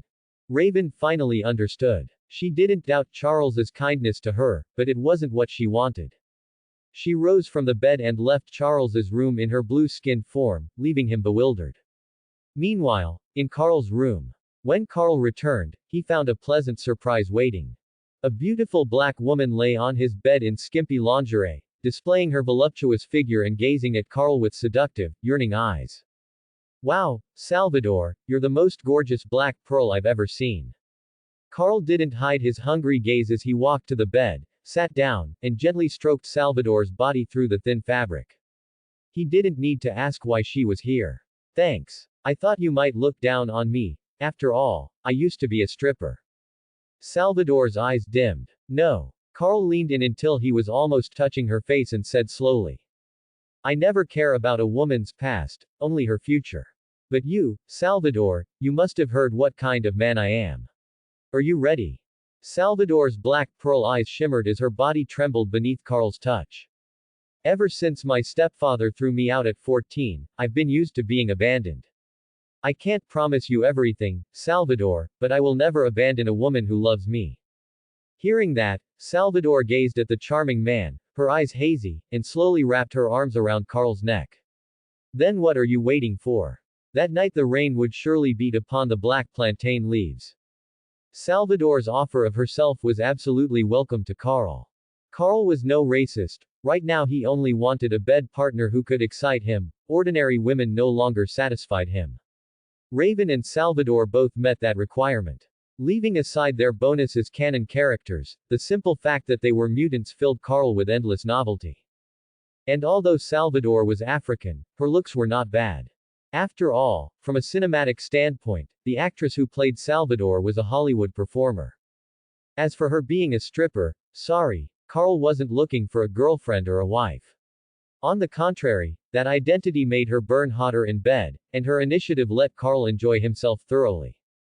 Coupled with her mutant power of flight, these past nights had let Carl try positions he'd never imagined, drawing involuntary gasps of admiration. Thus Carl spent his days researching his own power with Hank, and his nights soaring through the sky, reveling in song and pleasure. In the blink of an eye, 3 days passed. Truly, Charles was the future Professor X, headmaster of the Xavier School for Gifted Youngsters. When it came to teaching mutants to develop their powers, his talent was simply monstrous.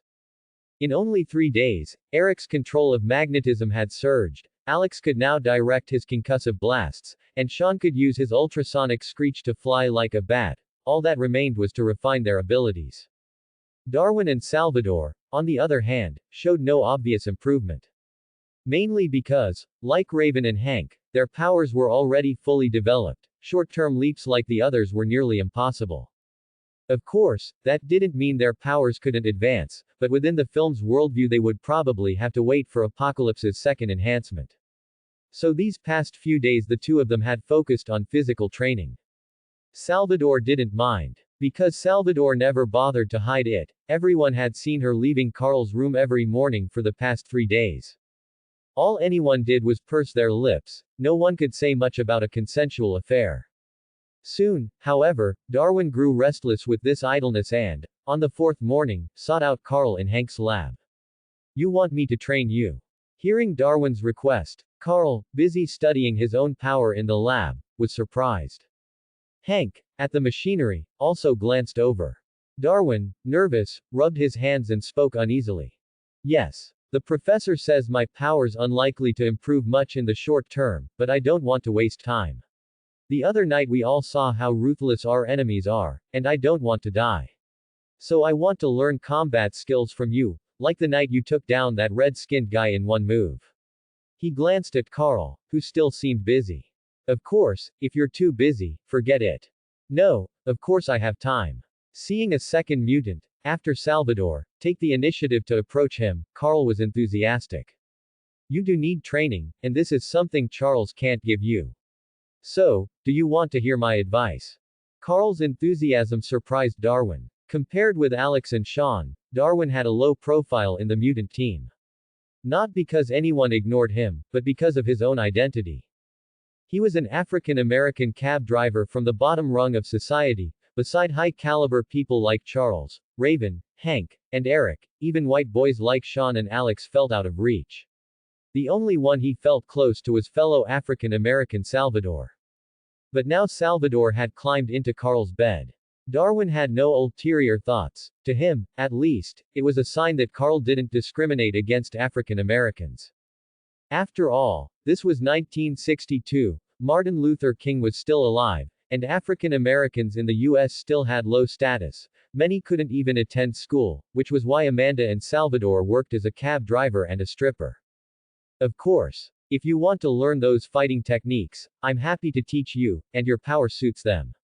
But honestly, these skills can't be mastered in a day or two, and from the way things look outside, our enemies won't give us much time. Carl's enthusiasm made Darwin nod vigorously, his gratitude deepening as he asked earnestly. Then, Mr. Lance, what do you suggest? Carl paid no mind to the change in address, reached into the air, and a small portal opened. A pistol appeared in his hand and he pressed it into Darwin's. What do you think? M1911, 11.43 mm automatic. Darwin was startled, but quickly understood. Mr. Lance, are you saying I should learn to use a gun? Yes. Honestly, I can't think of anything that can give you life-saving skills in the short term. Apart from guns, one of humanity's greatest inventions. If you're willing, I can take you somewhere. With your physique, after firing a few thousand rounds and training for a few days, you should master some basic shooting techniques, though it'll be tough. Darwin was more than willing, grateful beyond words. Of course I'm willing, Mr. Lance. Thank you so much. It's nothing. In that case, Amanda, call Salvador over as well. You've reminded me, you'll soon be on the battlefield, and I have to make sure Salvador has some life-saving skills too. A moment later Salvador arrived. Hearing why she'd been summoned, she was delighted, at least Carl cared about her. As for her reluctance, Carl comforted her. Don't worry. You know distance isn't a problem for me. If you need me, I can come to you at night. Thus the training for Darwin and Salvador was settled. Carl wasted no time, opened a portal, and sent them straight to Africa. Why Africa? Because in every world, Africa was synonymous with chaos, and chaos was exactly what Carl needed. Since awakening his spatial ability, though he hadn't known he was a mutant, he understood it likely meant the world possessed extraordinary forces, and for his own safety he had to prepare. He had money and power, so using both to cultivate some agents and armed force in that chaotic land was the wisest choice. The people there didn't care whether you were human or mutant, all they wanted was to eat their fill. Exactly what Carl wanted. But the very night Carl sent off Salvador and Darwin, Charles and Eric came knocking. Sorry, Carl, disturbing you so late. Could we talk somewhere else? Of course. Under the dim yellow light. Inside a reception room in the ancient castle. Charles and Eric sat on the same sofa, with Carl opposite them. Eric looked calm, but Charles seemed a bit displeased. He got straight to the point. Carl, I didn't want to bother you this late, but I heard from Hank that you sent Amanda and Salvador to Africa to learn how to use guns. Yes. Carl was calm, leaning back on the sofa. Amanda came to me. She felt the upcoming battle would be very dangerous and wanted to gain some self-preservation skills. She wanted to learn fighting techniques from me, but honestly, with such little time, it would be hard to be effective. So, I recommended she learn how to use a gun to protect herself. Coincidentally, I know some friends in Africa where bullets are unlimited, so I sent Salvador and Amanda there together. After listening to Carl's explanation, Charles couldn't wait, asking with a solemn expression. Carl, don't you think that's very dangerous? Dangerous. What danger? Seeing Carl's indifferent attitude, Charles grew somewhat angry, speaking with a hint of impatience. Those are guns. Carl, a single misfire can kill someone. So, Carl, I'm sure you understand what I'm saying. Our mission is just to stop Shah, not to kill people. We shouldn't become murderers. Carl understood that this was Charles's idealism acting up again, just like how he eventually stopped Eric from killing Shah. He didn't answer, but instead grabbed a pistol from the air. Under Charles's somewhat terrified gaze, he fired 3 shots at the ceiling. Bang bang bang. Debris rained down from above, and Charles screamed, utterly distraught. Are you crazy? The terrifying gunshots instantly attracted the mutants in the surrounding rooms. They rushed out in a panic, looking incredulously at the 3 people in the living room. What happened? Did they argue? Carl ignored his compatriots and spoke to Charles, whose expression was somewhat flustered. This is the power of a pistol, Charles. I fired 3 shots at the ceiling above us, and it only made a few small holes. But Alex only needs 1 strike to slice through the ceiling above us. Sean only needs to open his mouth to make a big hole. And Eric only needs to wave his hand, and he can easily destroy the entire house. Am I wrong? Carl looked at Eric, who raised an eyebrow, showing interest, signaling Carl to continue. So, do you now think there's a problem with me sending Amanda and Salvador to learn shooting? You think guns are terrifying just because they represent slaughter and death. But every mutant here, including Shah's subordinates, each of their abilities is far more terrifying than a gun. Charles was momentarily at a loss for words and fell silent. Carl also knew the principle of, too much is as bad as too little, so he sincerely put away the gun before speaking to Charles and Eric. Charles, I understand you. You don't want to see any of our kind lose their lives. But I must make it clear, we are not playing a game of make-believe. Everyone's life here, in my opinion, is very important. Keeping them alive, to me, is paramount, no matter what means are used. And honestly, I can sense that you seem to have some other opinions about me. Seeing Charles about to retort, Carl directly said, no need to refute. Whether it's true or not, I must say, Charles, I personally greatly admire you. Your personal character and abilities, in my opinion, are exceptionally rare even in human history. But you have a very serious problem. Would you like to hear it? Carl's sudden flattery made Charles and everyone present somewhat stunned. But you have a very serious problem. Would you like to hear it? Charles looked at Eric beside him, then at the others around him, and nodded. Of course. Then I'll tell you. This problem, in my opinion, is fatal. You trust too much in the goodness of humanity. Charles became confused. Charles, you told me you were a professor of genetics. Then you should know the story of Neanderthals and Homo sapiens. Can you tell me what their outcome was? It wasn't Charles who answered, but Eric, who replied coldly. Homo sapiens exterminated the Neanderthals. The entire meeting room suddenly fell silent. Intelligent individuals like Hank and Raven understood Carl's meaning, while Charles argued with some reluctance. But we are not Neanderthals. Then do you think we are Homo sapiens? Charles hesitated for a moment, finally saying with some despondency. I don't know. The atmosphere became quiet once more, but Eric picked up the conversation. Then Carl, if Neanderthals and Homo sapiens went to war, who would win? This is the awkward part, and also one of the reasons why I didn't want to see you two at first. At this moment, the conversation seemed to return to when the 3 first met. Neanderthals have no chance of winning. Charles was startled, and Eric's expression changed. Why? We are clearly stronger and possess such incredible abilities. It's simple. Because humans are not Homo sapiens, they are smarter and know how to use tools. And the X gene in its destines is to be few in number. What's even more troublesome is that we originate from humans. Without humans, there are no mutants, and a mutant's child is not necessarily a mutant. At this moment, Charles, Eric, Hank, and Raven, who had understood, all changed their expressions slightly. They all understood Carl's meaning, which was also the awkward predicament of mutants. That is, humans can wantonly harm mutants without worrying about the continuation of their own species, but if mutants harm humans, it will affect the existence of mutants. What if all humans were turned into mutants? Eric suddenly said something astonishing, with no hidden meaning in his words. This kind of racist, insane talk, similar to Shaw's, made Charles's expression drastically change. Fortunately, Carl's cold words dispelled Eric's crazy idea. Don't even think about it. That's impossible, I can tell you very clearly.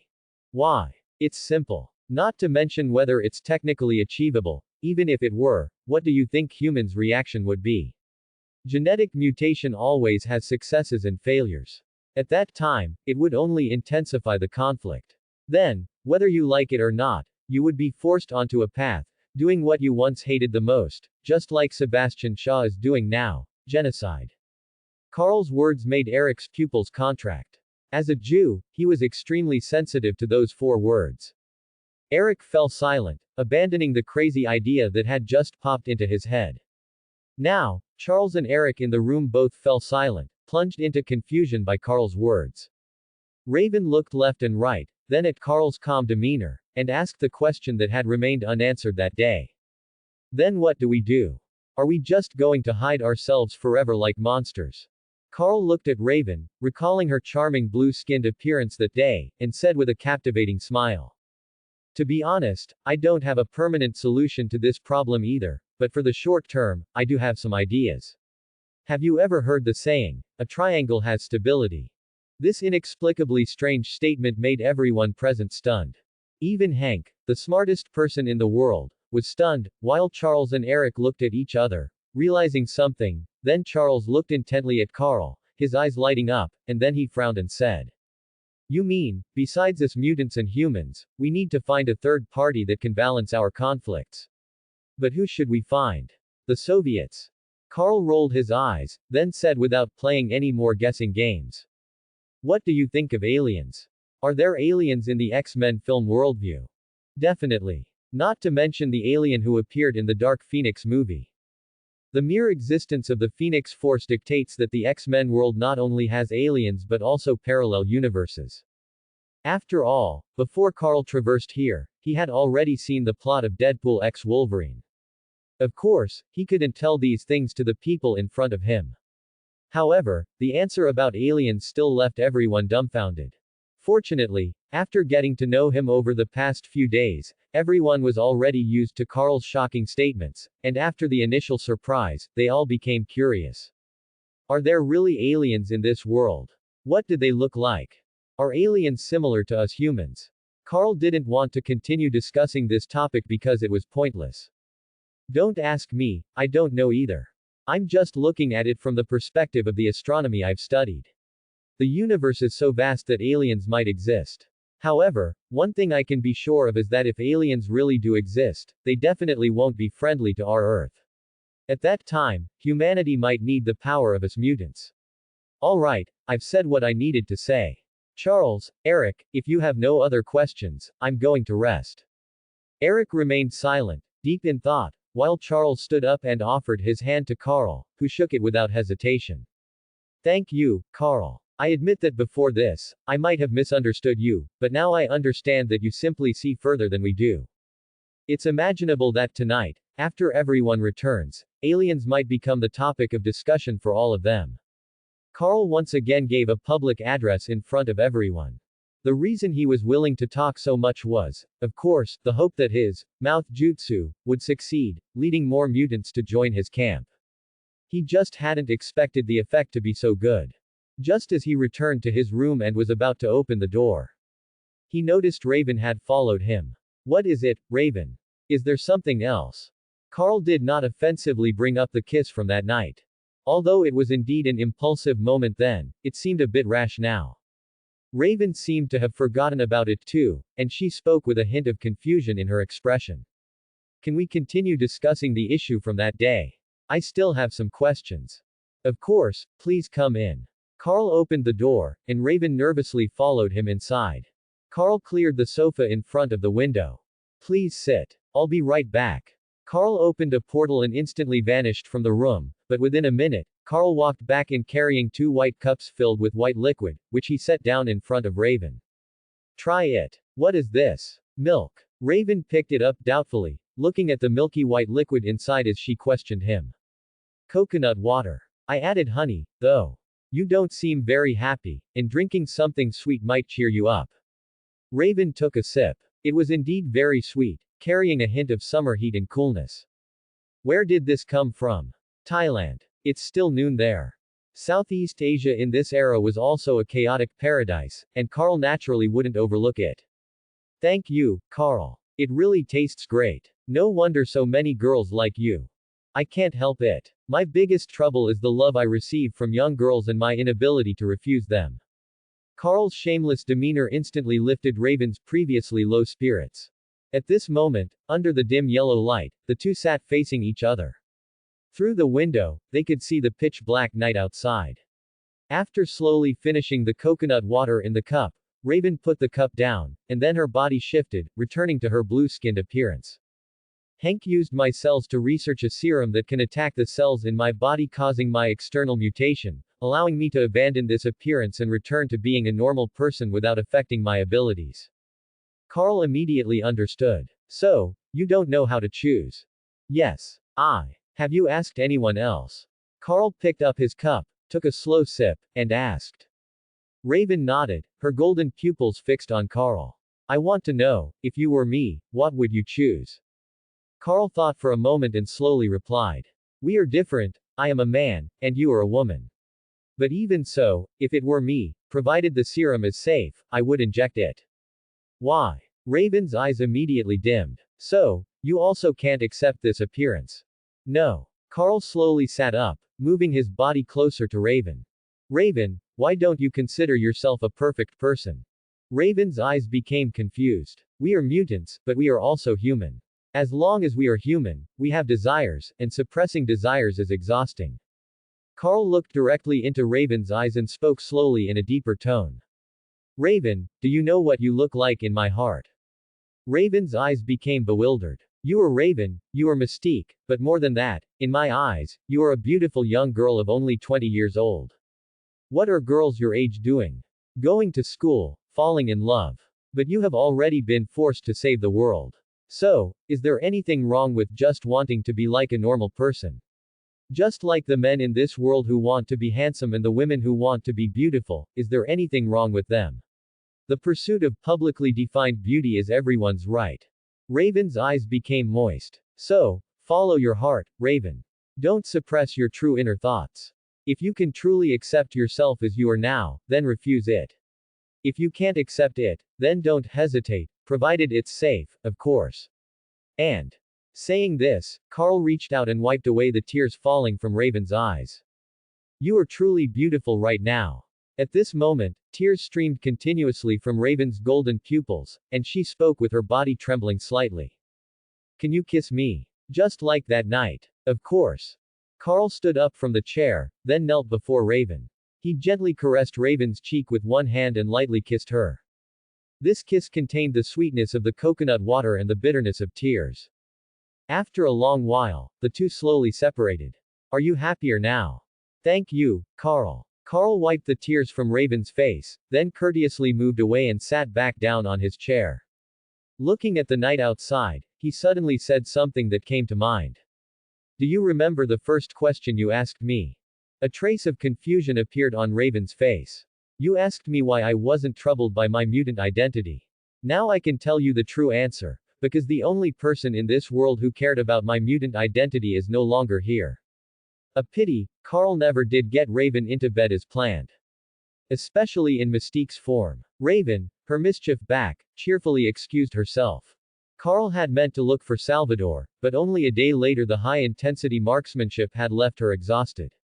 Her mutant power had never granted her much physical resilience. After a day of non-stop drills her hands could not even grip a spoon, let alone anything else. Amanda, on the other hand, was outstanding. Her mutant gift seemed tailor-made for a soldier. Under high-intensity training she grew at an astonishing rate, Every part of her body was evolving to turn her into a crackshot and fighter. Darwin, true to his name. The next day Hank brought him good news. Inside Charles's castle. In Hank's improvised lab. Hank, excited, introduced his new invention. A huge contraption that looked like an electric chair. It reminded Carl of Charles's Cerebro. What is this? For days Carl had volunteered as guinea pig, offering both body and ability to Hank's research. The goal? Find a way to amplify the spatial magic inside him. Carl did not mind Hank exposing his weaknesses. Strength outweighed any future danger. He would not miss the chance. After all, in the movie timeline Hank was arguably the smartest mutant, or human, alive. If Hank could not help, Carl had no idea who else to ask. Hank, excited and shy, explained. This is a scaled-down version of Cerebro. The original sits in CIA HQ. I built it so the professor could find more of us, but clearly that's unnecessary now, so I modified it. I've studied your gift for days, where the magic comes from, but apparently it's cosmic radiation we can't yet detect. So I thought backwards. Carl, a top student himself, understood at once. You mean I go looking myself? Exactly. I don't know what will happen, but it's the best idea I've got. Carl's eyes lit up. It was a clever idea. Since awakening spatial magic he had mastered its basics, yet because the ability felt innate he had no clue what or where it came from. If the machine could answer that, the trip would be worthwhile. So what do I do? Hank pointed at the electric chair. Sit down. Carl hesitated, then sat. Watching Hank lower a helmet bristling with wires, Carl asked uncertainly. You sure this is safe? I'm no telepath like Charles. This isn't the CIA amplifier. I call it the hypersensitivity sensor amplifier. It emits special electromagnetic waves that resonate with the electrical signals in your brain's neurons, amplifying touch, taste, smell, sight, hearing, your whole perception. If it feels wrong, I can shut it off instantly. All right, I'm ready. Carl trusted Hank's integrity and felt no danger. Still, as Hank lowered the device, Carl could not help adding. Absolutely start on the lowest setting. Hank looked at him strangely, smiling. What's wrong? Thought you'd crank it straight to max. Wearing the odd helmet like a lab rat, Carl rolled his eyes. I'm no lunatic. Isn't science about rigor and safety? Hank pondered, then walked to the console. Ready. Ready, start. Hank flipped the switch to the lowest setting and the machine hummed. A strange dizziness hit Carl, as if he had just been fitted with new, ultra-strong prescription glasses. When the vertigo passed, the world changed. How to describe it? Like a world washed clean. Everything brighter, clearer. Colors danced in the air. Scents flooded his nose. The whole world slowed down. He could see every drifting speck of dust. Carl, Carl. Suddenly Hank's voice, 3D in his ears, snapped him back. He turned and saw Hank calling him. He could even make out the pores in Hank's skin, rather disgusting. You okay? Fine. Just need a moment to adjust. Okay. Seeing nothing wrong, Hank relaxed. Carl adapted quickly. In 6 or 7 minutes he was fully at home in the amplified world. Ready. Good. Now try using that magic in this state, see how it differs. A wisp of pale blue energy drifted from Carl's body and hovered around him. Every coordinate on Earth appeared in his perception. Soon Carl felt the difference. Before, although he could perceive every coordinate, the sheer number had troubled him. His solution was to catalog them. He memorized only the coordinates of frequently used cargo bays and secret bases, anything else he looked up in the catalog. Now, sensing the dense array of coordinates, quantity no longer bothered him. Was this improved memory or faster information processing thanks to sensory amplification? Whatever it was, Carl loved the feeling of total control. How are you feeling now? Hank saw the satisfied smile on Carl's face and knew nothing was wrong, for the moment. That was exactly how things stood. I feel amazing, I don't know how to describe it. Can you sense any energy out there in the world around you that feels familiar? That brought Carl back to his senses. Right, his purpose this time wasn't that, it was the growth of the magic inside him. Carl shook his head, thought for a second, then decided to be bold. How many levels does this hypersensitive tactile amplification rig have? 5. Great. Let's try level 2. The instant Hank dialed the machine to level 2, the familiar dizziness returned, but Carl was no longer surprised. Once he adjusted, he still felt no familiar spatial mana, yet he saw another wondrous sight. How to describe it? Before, Carl had only been able to sense the coordinates of his spaces, never see them visually. Now, everything was different. With his own eyes he saw a strange blue world, filled with densely packed spatial coordinates formed of pale blue mana, floating like stars. In that instant Carl felt he was finally touching the core of his spatial magic, but it wasn't enough. Without hesitation he said, "Hank, level 3. Hank nodded and turned the switch. Click. This time the dizziness vanished, yet what happened next was even more startling. He saw a far more microscopic physical world. The world in front of him seemed to be placed under a magnifying glass whose power kept increasing. The result? The dust motes in the air grew larger and larger before his eyes.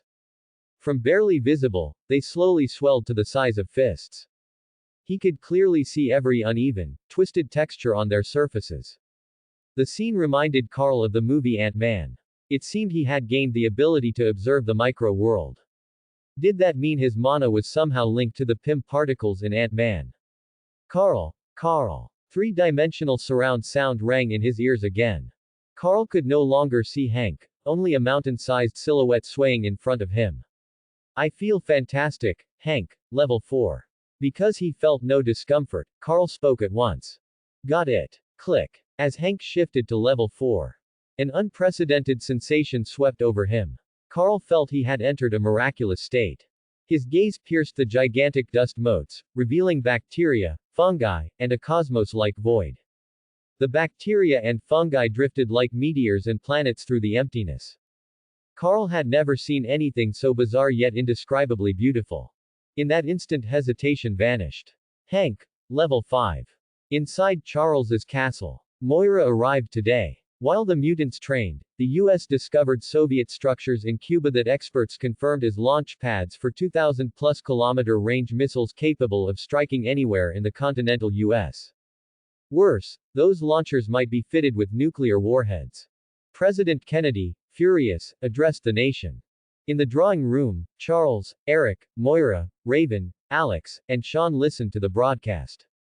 From a policy standpoint, any breach of the Cuban quarantine line will be regarded as an attack on the US by the Soviet Union, met with full force. Watching Soviet warships on screen, Eric knew Shaw had to be behind it. Shaw has to be there. How do you know? Two superpowers facing off. Shaw wants to start World War III. He won't miss the chance. Charles answered. Enough diplomacy, everyone, get ready. On television the naval standoff continued. Eric and the others left, and Moira asked bluntly. How are the kids shaping up? Charles considered, then said slowly, I think they're ready. Good, we're out of time. Today's the 23rd. Any day now World War III could break out. I understand. Charles's expression turned grave. For the children's safety, more preparation was essential. Suddenly a crisp sound drew the attention of Charles and Moira. A spoon on a porcelain plate was vibrating. No one had touched it. Before either could react, everything around them slowly lifted into the air, then the spoon snapped as if crushed by an invisible force. The astonishing scene was not confined to the drawing room. Everyone living there witnessed it and guessed the cause. When they rushed to Hank's laboratory, they found a dream-like yet terrible sight, pale blue energy world everywhere, originating from Carl seated in the amplifier. The uncontrolled energy sent sparks and lightning crackling through the lab, splitting walls. Hank stood helplessly at the console. What's happening, Hank? I don't know. Hank explained he had been helping Carl develop his ability. When he reached level 5, Carl seemed unable to hear or wake up. Can we shut it down? Hank was panicking. I don't know, if we shut it down now, Carl may never wake up. Fool, think of something. World War III was about to erupt outside, and now this disaster inside. If Carl could not be awakened, no one knew what havoc his rampaging power might wreak. Sorry, Hank never imagined helping Carl develop his ability would end like this. Suddenly his eyes lit up. Maybe we can stimulate his body. Amplified by the rig, the signal might reach his consciousness and wake him. What kind of stimulation? Stab him? Alex asked curiously. Then everyone stared in disbelief as Raven stepped through the dangerous pale blue energy to Carl and kissed him. Under the night sky, in Carl's room. Everyone gathered, all looking with concern at Carl lying on the bed.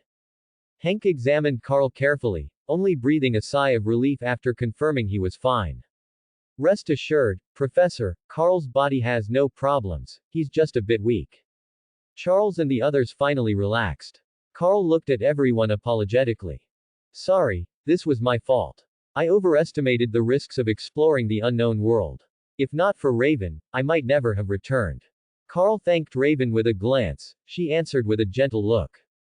As long as you're safe, Carl. Don't do anything that dangerous again. Hank's expression soured, he still couldn't forget the kiss Raven had given Carl moments ago, he'd felt something inside him shatter. Charles felt the same, seeing his foster daughter Raven and Carl exchanging tender looks. Feeling something slipping away, he changed the subject. So what happened? Carl, why did your ability spiral out of control? Before I answer, can I know how long I was out? Charles looked at Hank, who replied. 10 minutes. Really? Carl's tone turned amazed, his gaze drifting as if to a distant past. But I felt I stayed in that world at least a year. What? Everyone was stunned. Charles asked point blank. What world? I don't know how to describe it. Carl recalled. After Hank shifted to fifth gear, I seemed to enter a world made of microscopic particles. There I saw beauty beyond words, yet terrifying. Hank's despondent eyes lit up. You mean you entered the realm of molecules, atoms, even subatomic particles and electrons? I'm not sure, but probably. Honestly, no one present fully grasped the topic.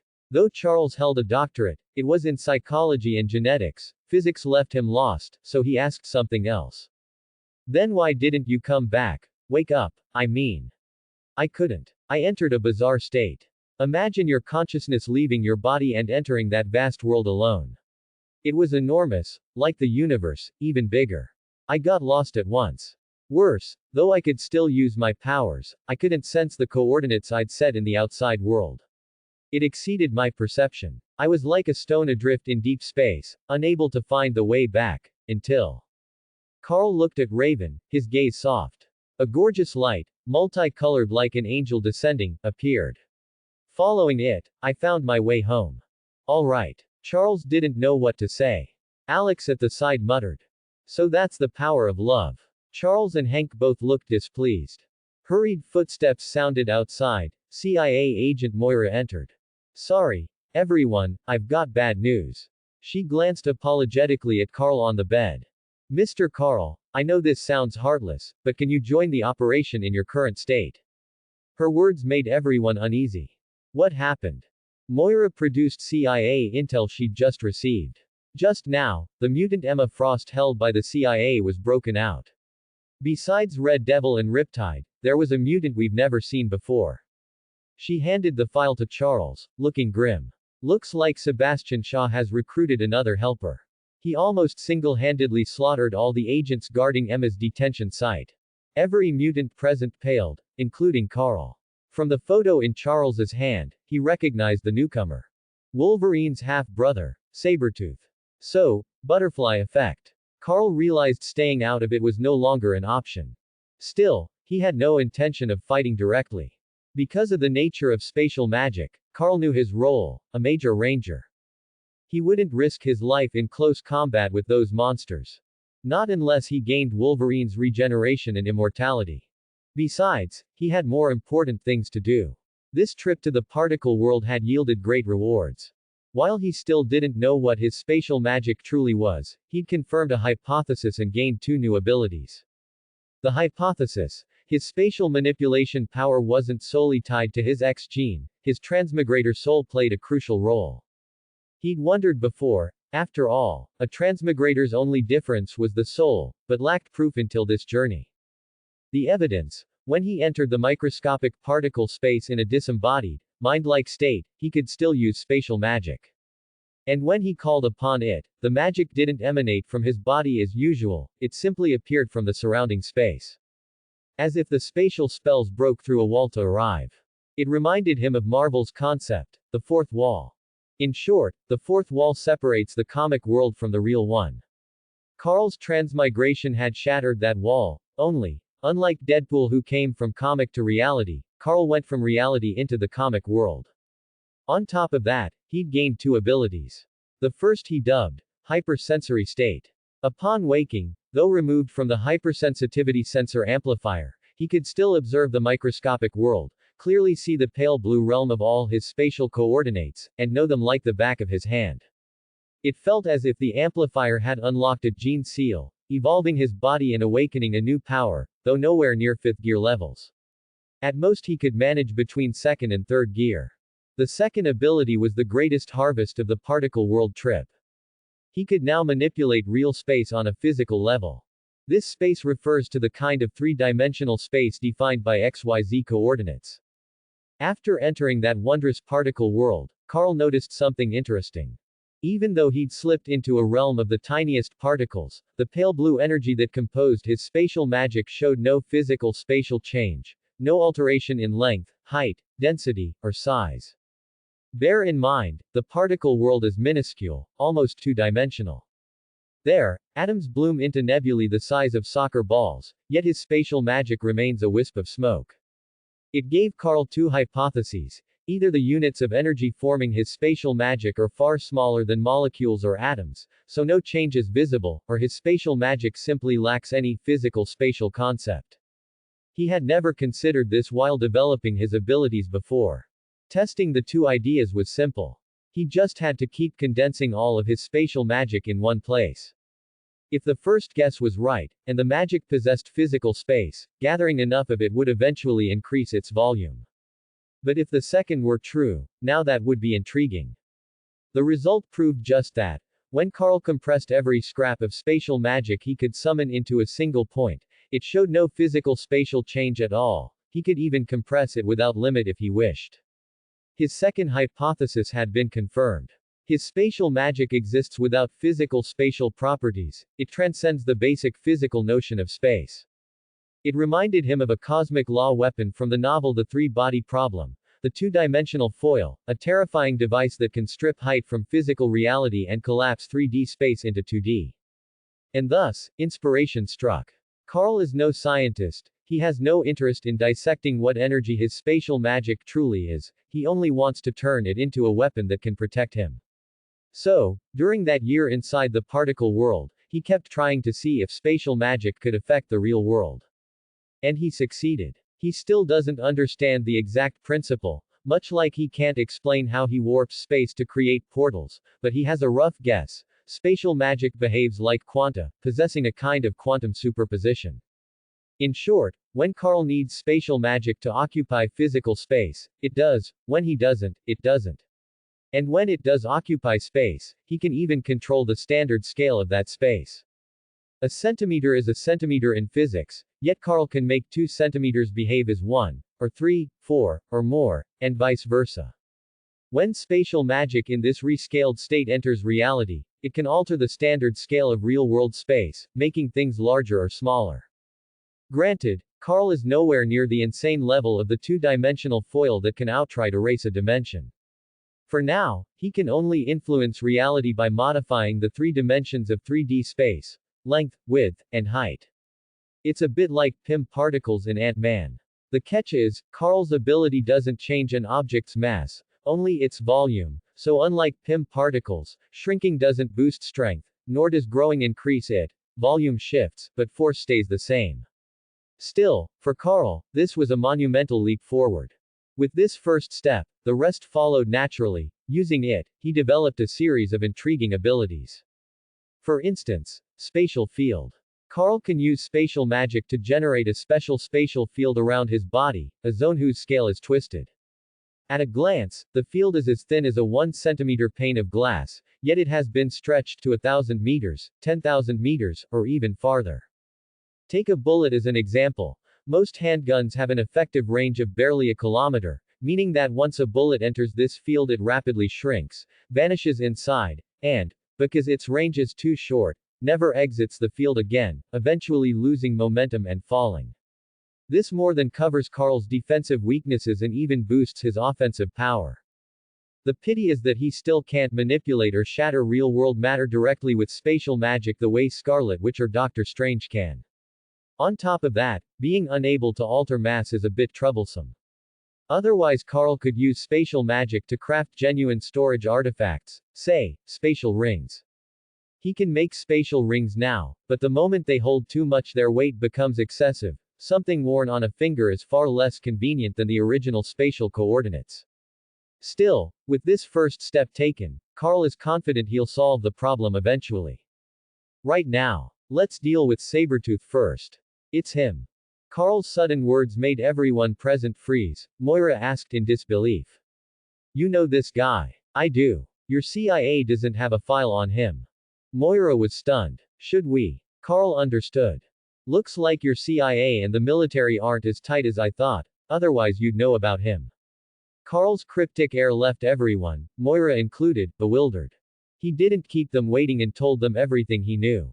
I don't know his exact name, I only know he calls himself Victor. Carl didn't blurt out his nickname, he wasn't sure if the man had earned the Sabretooth moniker yet. Is he dangerous? Charles asked the key question. Very. Even more so than Shaw and company. Carl's answer sounded impossible to the room. His powers are that strong. Alex asked skeptically. Victor's strength isn't his ability, it's his nature. He's fought in virtually every war since America was born. The Civil War, World War I, World War II. That experience makes him a seasoned killer. Hold on, the Civil War. That was exactly what you're thinking. That's one of his gifts. Powerful regeneration keeps him from aging and makes him almost unkillable. Pair that with battlefield-honed killing skills and you get a near-perfect murder machine. Worse, he never shows mercy. Everyone exchanged glances. Not even you, Carl. Raven asked worriedly. No, sadly, when I fought Red Devil I only won because my sharp spatial sense let me predict where he'd appear. Victor's different, pure combat instinct lets him gut Red Devil. My skills come from training and sparring, his were bought with countless lives. He's a bona fide killing machine. If we face him, even Charles can't stop him. Victor's resistant to telepathy, and one slip means he'll kill you without hesitation. Carl wasn't being modest, that was why he was reluctant to fight. He considered his own melee skills decent, but they were nowhere near a war-honed killer like Sabretooth. Not to mention the man's nigh-immortal healing factor. A chill ran through the room. One Shaw was bad enough, now this monster had appeared. So how do we stop him? Raven looked at Carl hopefully. Carl didn't disappoint her. There's only one man on Earth who can handle Victor, his brother, Logan Howlett. If we can find him. Charles and Eric exchanged glances, the name was all too familiar to them. Night. New York, Chinatown. The car rolled to a stop, and Carl, Charles, and Eric stepped out. Carl eyed the bar in front of him, Mars Bar, and the drunks weaving about reeking of alcohol, then asked skeptically. You sure the Logan I mentioned is here? Charles nodded without hesitation. He's inside drinking. Eric and I looked for him a few days ago. Unfortunately, the conversation didn't go well. All right, leave the rest to me. Amid thumping music and choking smoke, the three walked in. Sure enough, Carl spotted the undisputed star of the X-Men, Wolverine, sitting at the bar, knocking back whiskey and puffing a cigar. Just as predictably, when Carl walked up and introduced himself, he received the same snarled reply. Go fool yourselves. Hearing the familiar response, Charles and Eric exchanged knowing smiles. Carl shrugged helplessly, then pulled out the photos of Victor's CIA rampage. Logan glanced instinctively at the images and froze, cigar clamped between his teeth. So, can we find somewhere to talk? A private booth in the bar. Logan puffed his cigar, sipped his drink, and listened as Charles laid things out. After a while, Logan summed it up with typical indifference. So Victor's with this Shaw guy. Shaw wants to start World War III, and you clowns have built a scout troop to stop him. But you can't handle Victor, so you came crawling to me. Yes, we need your help. Logan took a long drag. How'd you even know about me, and about Victor and me? Charles and Eric both turned to Carl. Truth was, they'd been curious about that themselves. Ever since their first meeting with Carl, the question had nagged at them. Carl, of course, had his answer ready. The moment I realized I wasn't normal, I knew I couldn't be the only one. So once I had money, I started searching the world for others like me. That's how I learned about Eric, about you, though Charles, honestly, your papers might as well have put up a neon sign saying, mutants exist. I didn't approach any of you, because that day would come when we couldn't hide any longer. Charles and Eric didn't fully buy Carl's story, but right now the truth hardly mattered. Logan got the picture. Still, one detail intrigued him more. You're loaded. Yep. Carl caught Logan's gaze drifting repeatedly to Victor's photo on the table. He knew Logan had already agreed in his heart. No one understood Victor's danger better than Logan, so he offered an easy out. At the very least, you'll never again worry about bar tabs. Deal. Logan raised an eyebrow and set down his cigar. I'm in. But understand this. I don't give a fool about your scout troop. I'm only here for Victor. No problem. Done. Seeing Logan convinced so easily, Carl was satisfied. Need to pack anything? If not, we can head to base right now. From the radio, you've heard, we'll probably move against Shaw in a few days. Better if we stay together. Nothing to pack, long as there's booze where we're going. Don't worry, booze is unlimited. As Carl finished, he grabbed at the air, a portal snapped open, the other side revealing Charles's manor. He glanced at Charles and Eric. Anyone need a ride? Charles and Eric stepped through without hesitation. Carl gestured for Logan to follow. Still stunned, Logan walked in after them. The car could stay where it was. Inside Charles's manor. Fresh from his first taste of teleportation, Logan stared in disbelief at the vanished portal behind him. That's your gift. Charles and the others had already gone to arrange Logan's room. In theory, I can go anywhere on Earth, just name the place. Of course, I have to have been there before. Don't worry, I won't be shy. So, where's the booze? What do you feel like? Whiskey'll do. Carl reached into another portal and pulled out a bottle. Scotch, okay. Logan popped the cork, took a swig, and gave an appreciative grunt. How'd you manage that? I don't drink much, but I bought a few vineyards as investments, whiskey, rum, vodka, brandy, red wine, name it and I've got it. Like it. I can give you a gold card, free drinks for life. Logan's eyes lit up. Now that's a problem I could live with. Starting to believe you. Just then, led by Charles, the young mutants wandered over, eager to see the powerhouse Carl had bragged about. So these are your scouts. For the sake of that gold card, make a good impression on the kids. Anyone else and Logan wouldn't have bothered, but for free booze he forced the friendliest expression he could manage, though it came off looking rather goofy. Thus, in a fairly cheerful mood, everyone introduced themselves. Afterwards, Charles escorted Logan to the room they'd prepared. The group soon dispersed, leaving only Raven, who watched Logan leave and asked curiously. That's the tough guy you talked about. Looks more like a big doofus. You'll see. Oh, Raven. Carl turned, his gaze settling on her. I still owe you thanks for that kiss, it pulled me out of the darkness. Their eyes locked, and unspoken emotion thickened the air. Raven reined in the heat inside her, stared into Carl's beautiful eyes, and murmured. So how do you plan to thank me? How about I give you myself? I don't have the confidence to keep you all to myself. All right, then I'll give you something else. After this mission, I'll take you somewhere special. In a shadowed corner, Hank watched, bewildered, and made a silent resolve. Events unfolded faster than anyone had expected.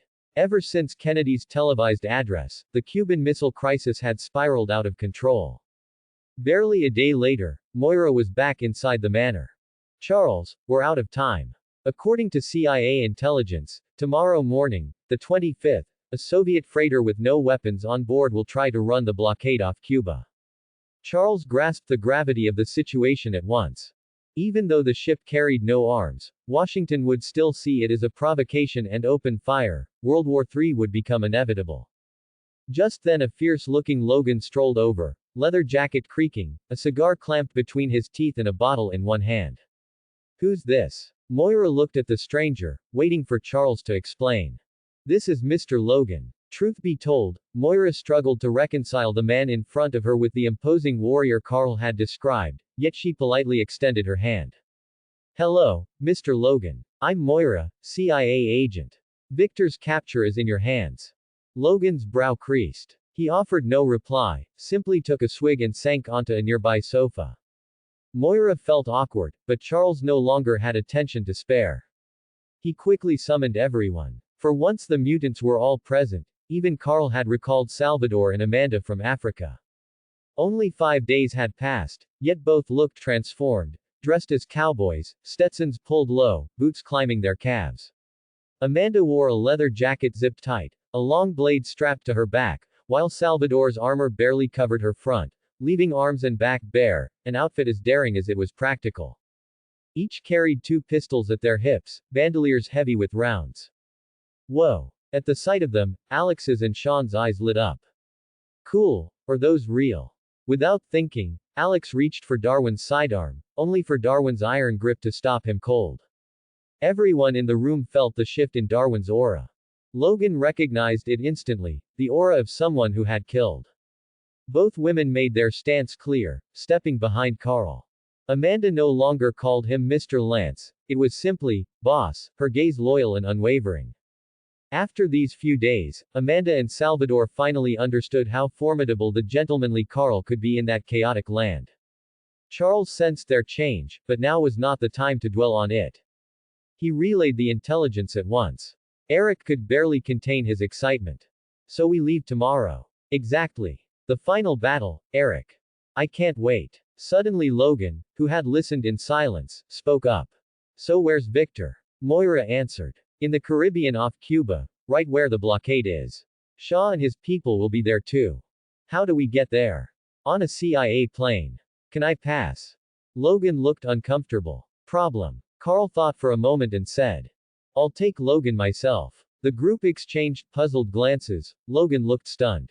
Moira asked. Didn't you say you can't open a portal without coordinates? Correct, but once you're there, I'll have them. Fair enough. Moira was used to losing verbal spars to Carl. She cut her losses and laid out the plan. Tomorrow morning Mr. Carl will transport you all to our airstrip in Florida. A supersonic jet will be waiting. Don't worry, it's safe, built and piloted by Hank. The moment she finished, Moira felt something amiss and glanced around. Where's Hank? Only then did they realize Hank was absent. Charles focused his mind, then exclaimed. We may need to check the lab. Charles led the way, everyone followed. Logan, uninterested, stayed behind. As they left the briefing room, Raven asked curiously. Mr. Logan seems to hate flying. Carl whispered something into Raven's ear, inhaling the scent of her hair. Raven smiled in disbelief. Well, who would have guessed? On Carl's other side, Salvador watched quietly. Whether from her past as a stripper or the events of the past 5 days, she knew her place, she would never give up what she now had to return to that life. They arrived at Hank's lab. The door opened to reveal a wrecked laboratory and Hank, entirely blue, sitting alone beside a silver case. He looked up at Raven, even more self-conscious, and said. Sorry, Raven. You were right. I failed. The serum didn't attack those cells, it strengthened them, turning me into this. Maybe it's my fate. Understanding, Raven stepped closer and stroked his blue, beast-like cheek. No, Hank. Success or failure isn't the issue. What you choose to accept, that's who you really are. Hank glanced at Raven, then at Carl behind her. Eric stepped forward. Looking good, buddy. It was meant as encouragement, but he underestimated how Hank saw him. Hank's furious claws nearly throttled Eric before Charles intervened, earning Hank the nickname Beast from that moment on.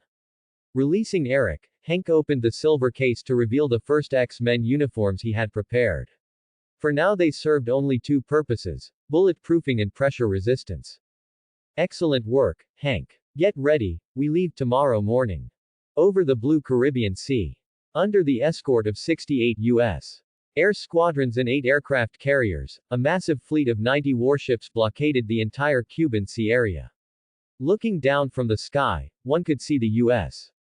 naval vessels lined up across the blue ocean. Opposite the U.S. Navy blockade line were the equally prepared Soviet warships. These 2 largest superpowers in the world were locked in a tense confrontation at this moment. Both sides held their breath, their focus intensely concentrated. Because, at this time, just one oversight could trigger World War III. The commanders of the US and Soviet warships involved in this confrontation had all experienced the cruelest period of war. Although their duty as soldiers forced them to obey orders, no one wanted to start a war before the final command was given. Both sides focused their gaze on the cargo ship situated between their blockade lines, the Shanghai cargo ship. If this cargo ship crossed the central blockade line, World War III would instantly erupt. Dead ahead, 12 nautical miles. In 3 minutes, officer, that Soviet cargo ship will reach the embargo line. If they cross the line, may they fend for themselves. May God protect them. The U.S. warship commander lowered his binoculars. At this moment, he could only issue the final order. Initiate battle alert. All hands, enter combat status. On the Soviet command ship, the Soviet commander was also watching through binoculars but was unable to issue the final order. Seeing that the U.S. warships had entered combat status, he could only look back at the messenger officer, holding onto one last hope. Unfortunately, the answer he received was a shake of the head. No new orders had arrived from the Kremlin, meaning war was now inevitable. A hawkish commander walked up and asked sarcastically, "Captain, we already have our orders, why are we waiting for a new command? I have lived through one war, comrade. I do not wish to start another conflict." Nevertheless, facing the countdown, his duty as a soldier compelled him to quickly issue the order. Immediately enter battle readiness. Consequently, the sounds of various battle alerts echoed across the sea, and the U.S. artillery had fully locked onto the cargo ship that was about to cross the blockade line. Just as war was about to break out, fortunately, the messenger officer on the Soviet warship excitedly brought the final order. "Captain, a new order from the Kremlin. Before 10:25, the Shanghai cargo ship is specially ordered to change course and return to Odessa port." At this, the soldiers on the Soviet warships breathed a sigh of relief. They knew the war was over. But just then, an unexpected event occurred. "Arles, respond, you are ordered to return immediately." The order was given, but the Shanghai cargo ship in the distance showed no sign of turning, continuing straight toward the blockade line. The messenger's voice grew increasingly anxious, but no message came back from the Shanghai cargo ship. At this, the soldiers on the Soviet warships felt that something was wrong.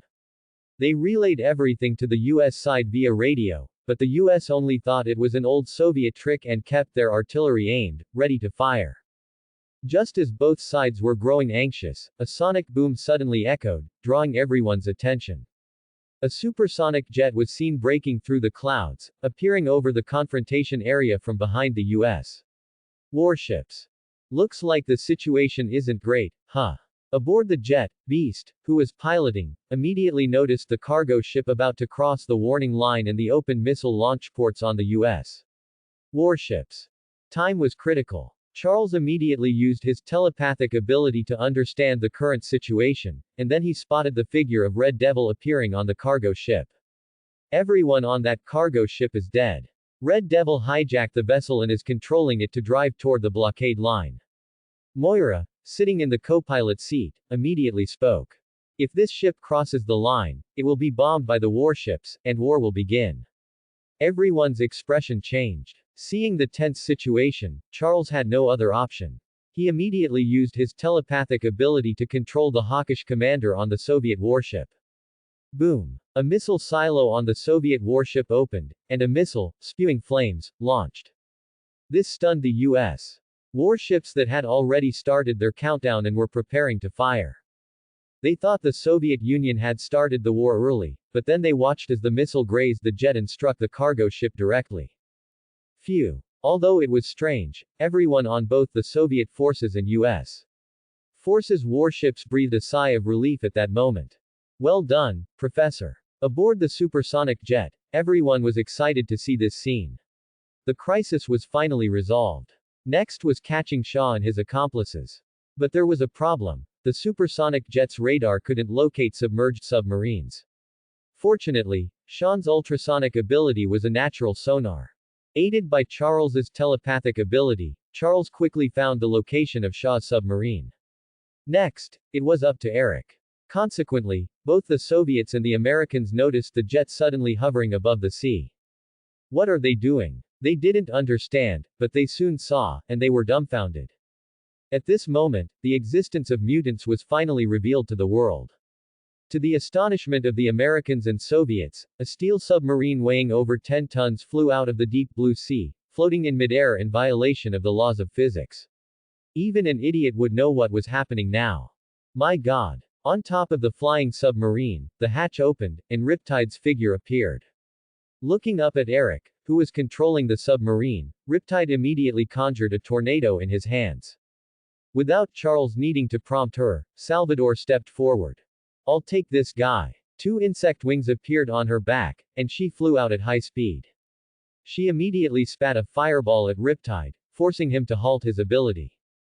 Seeing this, Charles immediately used his telepathic ability to contact Sean, asking him to help Salvador deal with Riptide. He then helped Eric control the submarine. Finally, under Eric's control, the submarine crashed onto the coastline of Cuba, and Hank safely landed the jet nearby. 4 figures slowly emerged from the center of the torn submarine that had fallen from the sky. White Queen, Emma Frost, Red Devil, Azazel, Riptide, Janos Quested, and Sabretooth, Victor Creed. Facing them, 7 figures also descended from the supersonic jet that had landed from the sky. Professor X, Charles Xavier, Magneto, Eric Lensher, Human Agent, Moira, Mystique, Raven, Beast, Hank, Havoc, Alex, and Darwin, Amanda. Plus, Banshee, Sean, flying above the sea, and Angel, Salvador.